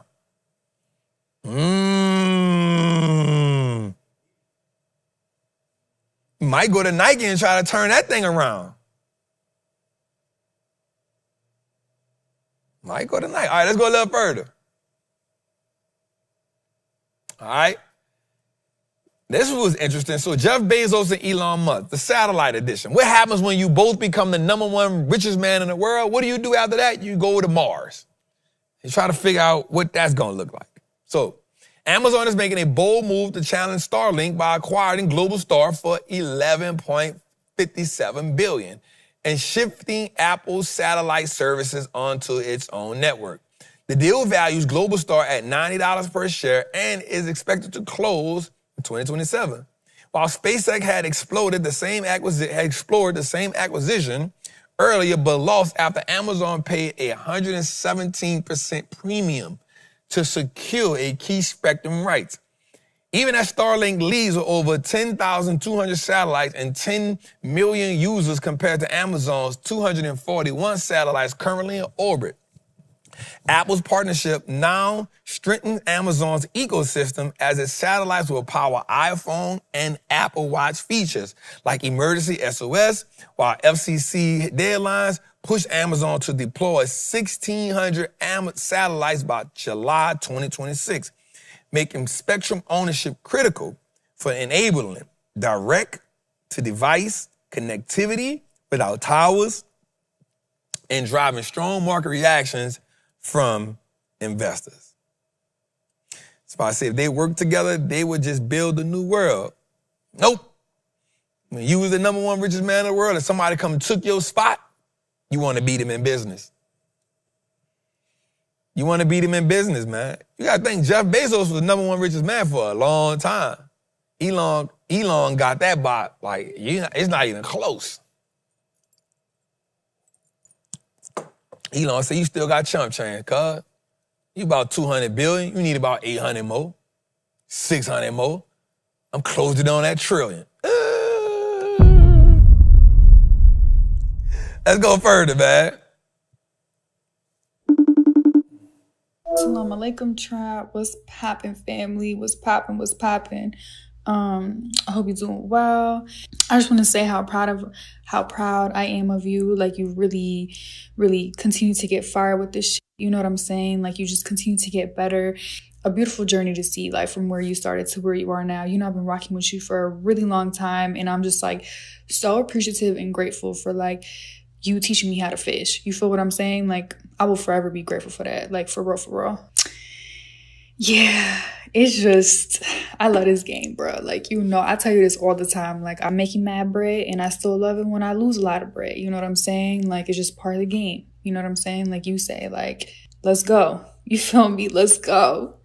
So my question for you today would be, so I know you do, like, paid mentorships. So what would you say would be, like, the top 2 most valuable things that you learned from your paid mentorships? And why did you choose them? Thank you for answering my question, and I'm going to see you at the next one. Thank ya. Appreciate you, Queen. She do always show love, man. Every time she be like, "Bro, I'm so proud of you." And she always say, like, you know, it's because of me that, you know, she on the journey she on, you know what I'm saying? And I just be like, bro, like, I'm proud of her. Like, she been sticking in there. She be rocking out, and she know her shit, though. So salute to you, Queen. I definitely appreciate you 100%. 100%. I will say her skin was on fire. Huh? Her skin was popping for Bro, sure. the chat is just crazy. Her skin was popping. To Atlanta. I want to say her. I think my one of them was, I'm in this mentorship. I pay about $30,000. Well, it's actually, I paid $90,000 for the first, $90,000 for the first 2 years. But it was layered. It was $60,000 a year for the mentorship. It was a mastermind mentorship, and it was $30,000 for the, watch this, it was $30,000 for the 8-week one-on-one coaching where I would fly out and just lock in with him for a day. So the question was, she knew that I paid for a lot of mentorships. Why did I pick those mentors, and what was the most valuable thing I learned from them? So I think in picking a mentor, so I'm going to start by prefacing it with this. I remember maybe a couple years ago, I told Ashan this, and I'm not going to say the mentor's name. I said, Ashan, I went to that mentor. He's good. But where you're at right now, you don't need that. But Ashan didn't listen to me. He went and put himself $50,000 in a hole and got the mentorship. How much? 50,000, huh? How much? Slightly lower? Lower? Oh, 30? More. Oh, you went more than 50. Oh, because you paid it in packages. Yeah, I paid it in full. So he paid it in packages. He paid it in steps. And I'm saying this for a reason. I said, Sean, you don't need that mentorship. I went to it. I needed it for what I was doing and where I was going. I said, you don't need that right now. You're not on that level yet. But here's what happened. Mentor talk spicy. So when you're trying to grow, you often miss where your gap's at because you just want a mentor. He came back later and said, damn, you were right, Trap. So I said, Sean, what's your goal? He said, like, man, I got to pay the mentor. And I said, why you went to that I told you not to? He was like, yeah, man, I realized you was right. I ain't need that. You hear me? I'm saying that to say, before you pick a mentor, the best thing you can do is like, where are my gaps at? Because even though a mentor is good, doesn't mean they're good for you in the moment or in that season. So I often look for people who can help me fill the gaps in the season I'm in. But I also am really good at knowing the gaps that I think I need to fill because I know where my strengths at, and then I know where my weaknesses at. And I try to focus on my weaknesses by going and find people who are really good at it. And so one of the things I went and did was I got in this mentorship because one, it was about going from hustler to CEO. And I knew that for a long time, like I was in hustle mode. And so that was one. And so I went there and Kent is just a dog. You know what I'm saying? Kent was a dog. He talked crazy. I had to check him one time. He called me a B word though, but it wasn't bad. It was how he talked. And I was like, hey, check this out. Where I'm from?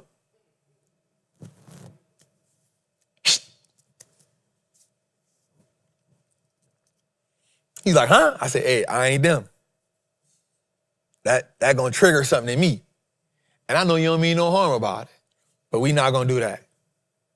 He was like, oh, no, Trav. I said, look, we good. And we good. It's no big deal. But he a badass, 9 figures. He's in real estate. So my sister Terica had plugged me and my dog Fly had plugged me because he's also really good at real estate and he's also good at acquisition, so acquiring companies. So that's something that I won't get into. I want to, one, get really good at building. I want to build my brand, but I want to build this business. So let me tell y'all something. I'm going to be real with you right quick. Like, my end-all, be-all, not stocks. Like, I appreciate teaching this. I love it. But my goal is to pivot into being a real, like, creating a real, like, operation. So when I look at, like, Disney and I look at, universities, I look at, like, my goal is to buy real estate. My goal is to acquire other companies and help other entrepreneurs, get a piece of their business and help them grow and do different things. So that's it. So my end all be all not stocks, but then taking what we do here from an education perspective and like go deeper and wider with that. And so that's the goal for me. And so that was the first reason I went to him, because I needed to learn more about business structure, and I needed to learn more about taxes and some of the things I need to do. So I still pay him. The crazy part about it was the coaching was $30,000. The mentorship was $60,000. So it's two different things. The mentorship was a big mastermind, but inside of the mastermind, they had layers. So they had the general mastermind that was $30,000, and then they had what's called the $1 billion mastermind, where they take trips. So you meet 5 times a year, 4 times a year, and then you meet another 3 times a year with the second tier. And I was in it for a year and a half and ain't went to none of the trips. So this how you know you got a good mentor, because when you rock with him, it ain't about money. And when people say that, they lying, but he called me, he's like, Trap, check this out. You've been in here for 2 years. You ain't went on none of the trips. So this season, what I'm gonna do is, I'm gonna still give you that tier, but I'm gonna charge you for the bottom tier. And I'm gonna just give you the credit for the other 2 years, for this year, for the top tier. I was like, damn, that's cool. He could have easily got the other $30,000 on me, because I was gonna pay him for it. He's like, no, just give me the 30 for the normal tier, but I'm gonna put you in the top tier because you ain't went to 6 of the events out the country. I was like, bro, I just got this building. I'm in my shit. He said, you don't owe me no explanation. I understand what it's about, but I'm gonna put you in here. And then he's like, do you want the one-on-one coaching? I'm like, nope, you help me out for those first 2 years, I'm gonna lock in. So that was about. That was one. The last one was the most expensive one I ever paid. And it wasn't really even a mentorship. It was just a situation where, I saw the dude make $100-something million, bro, in a weekend. And my curiosity said, I need to go see what that looked like. So that cost me $5,000. I flew me and Nat out there. So that was $10,000. And then they had an upgrade for $35,000. And I paid for me and her. So it was $35,000 for me, $15,000 for her, because I know that she liked business too. And then inside of that, they had a $130,000 upsell. So I bought the $130,000 upsell, and they credited me the $30,000 that I paid. So I probably gave them about $150,000, and that was for one day. The $5,000, the $5,000 I paid for me and that was $10,000. That was for a 2-day workshop. But the $150,000, that was for one day, 9 hours. Real talk. And so people will look at it and be like, bro, ain't no way in the world I'll pay nobody that much money. People be like, man, ain't no way I'll pay that much money. Well, I ain't mad at it. I just feel like in order to do some shit that you ain't never done, you got to be willing to pay some shit you ain't never paid. Somebody say, was it worth it? Hell yeah, it was worth it. Because, watch this. If my goal is to I'm going to tell you one thing he told me that was real cool. So, I'm going to say this, and I don't want nobody to take this wrong. Please don't take it wrong. So, as an entrepreneur, first thing you got to learn how to do is run your business. If you don't run your business will run you. And I promise you that shit will run you to the ground. And so what you got to search for is people that's running shit efficiently, effectively. And you got to learn how to put systems in place. Because when you start hiring people, you hiring for what you think you need. You not hiring for what the business need. And that's two completely different things. Because what you think the business need and what the business really be needing is two different things. But because you got limited information, you basing your hires on that. And then you start hiring for, watch this, you start hiring for positions instead of hiring for roles. And you got to start hiring for roles, meaning what are the things that the business need, not this position, because people will come in at a position and need a dollar amount and can't fill the role. Just two different things. And so you learn that. And so I had to go see what a 9-figure operation looked like. Like, damn, like how the hell he made $100 and something million in a day? Like, this a 5-year, 8-year goal for me. You did my goal in 3 days, bro. Like, god damn. You know what I'm saying? Like, what does that take? And so, and here's, I'm gonna say this though, right? This is real shit. As a black man, if I would have made $100 million in 3 days, the internet would have slammed me. But a white man make 300 and something, 100 and something million dollars in a day, he get praised. He get looked at as the GOAT. And that ain't sit well with me. But it didn't discourage me. I'm just telling y'all some real shit. And I know we probably end out on this in a few, but I just want to say this, right?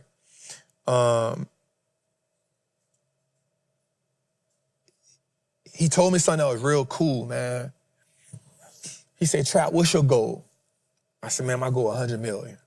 He said, all right. How do you plan to get there? So I tell him what I got with the building, tell him what I got going on. He said, all right. Tell me what you, run me the model again?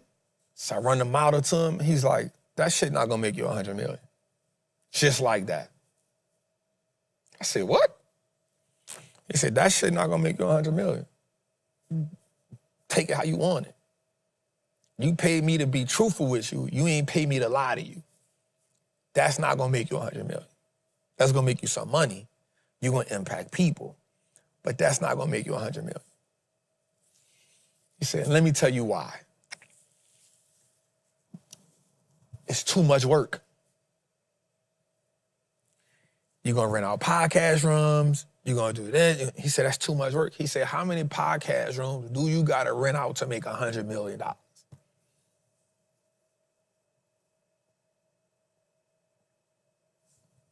said, damn, you're right. Yeah. He said, one of our problems as entrepreneurs is we don't effectively go at the things that pull the most levers. We just go at the things that pull levers. So we think cash flow instead of thinking what makes the most sense. He said, so another thing is you gotta put your business in 3 categories, and that's all the hell you do. He said the F word. So you don't do nothing else. That's your 3 categories, bro. He said, you know why I don't do a lot of podcasts? Because they take me away from my business. You know why I don't do a lot of speaking engagements? Because they take me away from my business. He said, anything that takes me away from this business is a liability and not an asset. And I said, okay. He said, nah. I can show you 3 business models that you can use. And if I was you, I'm gonna analyze your business as if I was gonna acquire your business or offer you to acquire your business. He said, that's the only way that I can look at this business a certain way. He said, now, I can tell you this. You have a great following. What I love about you is you show a lot of losses. And that built you've built a community of people who believe in you and trust you. He said, so that's the hard work right there. A lot of people can't get the authenticity that you have. He said, so I like that. He's saying, for people to follow you like that, that means you're just giving them value. So you gotta think about how do you give value to people in a way that makes them say, I wanna leave my house and come to where you are. And he said, your building is bigger than my building. That's one of your gold mines. And you just gotta figure out how to take that building and let people call it home. But also, instead of renting out podcast rooms, you gotta find a way to rent the whole building out. And I said, oh, I never even thought about that shit. He was like, you gotta find a way to either rent the whole building out, or when you do rent it out, you rent it out in chunks. But you still gotta be able to fill your building with your people. I said, all right, that's cool. So he gave me, he just wrapped some stuff in there. So then I went and paid a friend of mine who was COO at another huge industry, and I made him come in. I flew him in. And I said, bro, like, I need help. I'm like, you know, I got a vision, but now I got to start from scratch. And I ran a story to him, and he told me something that was phenomenal. He said, Trap, the way that you get to 100 million is by creating something that does not exist. And I said, what? He said, the way that you get to 100 million, he said, you smart, you brilliant, you amazing. The way you get to 100 million is by creating something that don't exist. And so for the people who saying peer space, that ain't big enough. That don't get, the person who I need to rent this building not gonna be on peer space.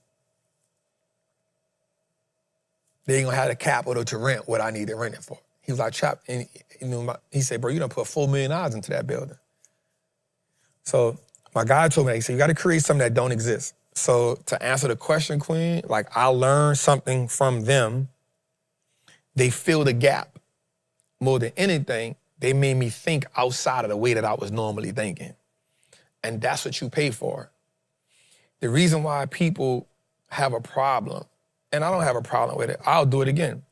The reason why people have a problem with going and pay somebody $10,000, $15,000, $20,000, because they want that $10,000, $15,000, $20,000 to change their whole life instead of saying, I just needed to change my perspective.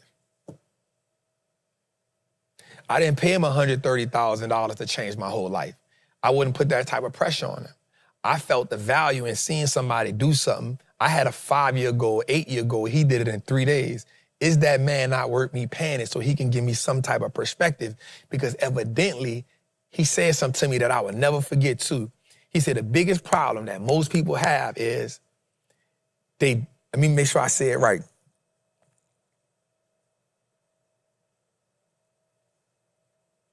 They underestimate what they can do in a year, and they underestimate what they can do in a short amount of time and they underestimate what they can do in a long amount of time and underestimate what they can do in a short amount of time. Basically, he was saying to me, and he said verbatim, you got a big goal, but you gave it too much time. And because you give a big goal so much time, you give yourself time to be distracted. But if you take that same big goal, you say you want to make $100 million, and say I want to make $100 million, not in 5 years, I want to make $100 million in 3 years, you eliminate everything that don't get you to $100 million. That's the thing he told me. That was fire. He said, if the goal is $100 million, why are you making it a 5-year goal? Make the $100 million a 3-year goal and eliminate anything that takes you away from the goal. So if somebody won't give you something that don't make no sense. What does $500 do to a $100 million goal? Nothing. Distraction. What does $10,000 do to a $100 million goal? Nothing. It's a distraction. So anything that doesn't get you closer to the $100 million goal, you don't pull that lever. It's a distraction. You write that shit down, put it on the wall, and you come back to it after you made the $100 million. But it's not going to be attractive after you made the $100 million. That's the type of shit you get. Now, somebody might hear that and be like, they ain't tell me nothing. Well, as an entrepreneur, you know you got a million shits in your head. And so now you say, yep, that shit do not get me to 100 million. That shit don't get me to 100 million. That shit don't get me to 100 million. And I remember after I came back, I scratched off at least 15 things that did not get me to 100 million. And so when you go to a mentor, one, you got to find, to go back to your question, Queen, first you got to find your gaps. Where are my gaps at? What don't I know? There's some things you don't know that you don't know. And then there are some things that you know for a fact that you don't know. And those are the things that keep you a little skeptical. So you go pay somebody to teach you the stuff that you don't know. So now you have a little more confidence. So I hope that answers the question, Queen. Let's run. We got one more 1-800 Trapper hotline. Let's do that, then we'll close out.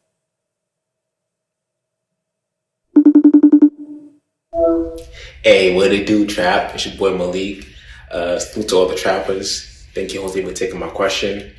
My question today is, what are some wise words from the OG do you have for entrepreneurs who are trying to get into the game or those who are already in it? What are some things that you, looking back at now, wish you would told yourself while you was coming in? And also, how do you work on scalability? Like, what's your approach on that? Thank you. My dog Malik, man. I playing with Malik, man. For entrepreneurs, man, you know, I'm still growing myself in the space. So I don't wanna act like I'm just an entrepreneur goat. I'm still learning a lot, bro. I truly think that the biggest issue you can have as an entrepreneur is scaling too fast. I think that the other things would be like work ethic. Like, I'm telling you, I had to tell myself, like, bro, like, it ain't that certain people better than you, bro. It's just outworking you. And I'm not looking at them outworking me as competition for them. When people outworking me, I look at it as, that means the machine's still working and I need to work harder. So people always say work harder, not smarter, but that before you can work smarter, you gotta work harder. That's how I feel. You gotta put in the work to know what ain't right. And because in the beginning, you don't got the money to hire a bunch of people. And I do feel like the more people depend on AI, the more businesses I think gonna fail. And the reason why I say is because, watch this, and I'm cool with saying this because I don't care. People are depending on AI because they're lazy.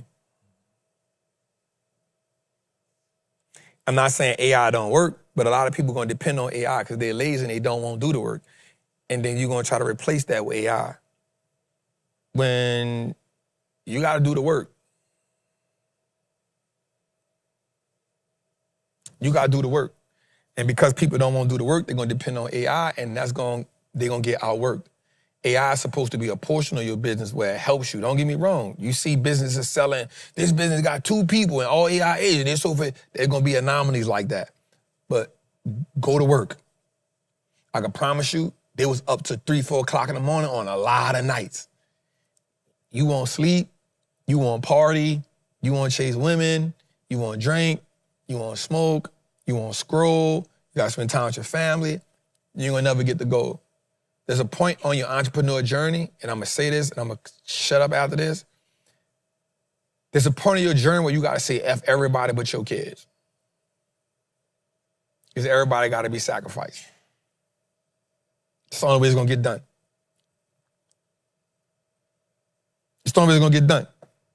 And you gotta be willing to say, hell with y'all right now, I got y'all in a year. I got y'all, and you gotta be okay with that. Entrepreneurship, you can't have entrepreneurship and comfort all at the same time. You don't get to be comfortable until the end part. And what happens with social media is, social media has made people think that this shit is easy. Oh, I can just post on Instagram and I can run some ads and that's gonna be it. I was talking to one of my partners last night. He doing about 2.5 a month right now. He said, try this shit dog work, cuz. He said, cuz this shit dog work. He said, I've been doing this for 3 years, bro. It's dog work. We got AI, we got this, we got that. He said, bro, it's dog work. And guess what his goal is? 50 million. His goal is 50 million. He said, it's dog work, bro. And so you gotta, if I could tell you anything, man, pin your ears back, put your tail up, my dog, and work. Don't let nothing discourage you, don't let nothing distract you, and don't let nothing deviate you. Work. Because inside of the work, you gonna find all the stuff you know, and you gonna figure out all the stuff you don't know. Social media has people thinking that they behind. Well, entrepreneurship is a grind, bro. It's a hard, ugly grind that you celebrate a couple moments and you get back in. And my team tell me right now, bro, like, you don't celebrate none of your moments. I'm like, bro, I got $100 million goal. I don't be wanting to look at that shit. I don't want to get distracted.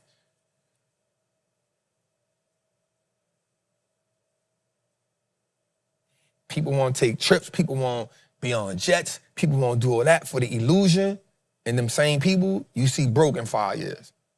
Pandemic money been ran out. You seeing a whole shift in entrepreneurship right now. You seeing people work.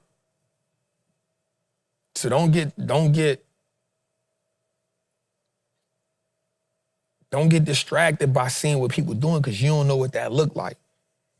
You don't know what scam behind that. You don't know what no scam. You don't know what that is. So you can't get caught up looking at them highlight reels when you ain't see the whole game. Go look at people playing the whole game. And that's what I would say to you, man. Like, just freaking dog work, man. Work when you tired. Work when you...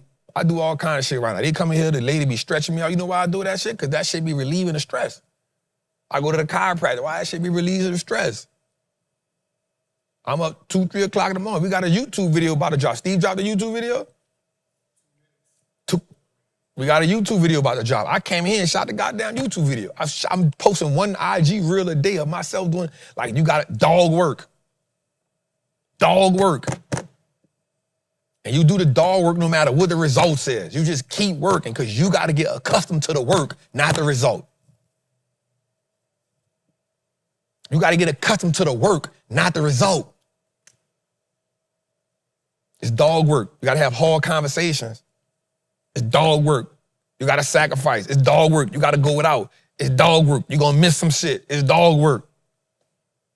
People relying on you. It's dog work. That's why I say most people stay on that goddamn job. Because can't nobody save you as an entrepreneur. Can't nobody save you. It's dog work. When I say dog work, I mean grind.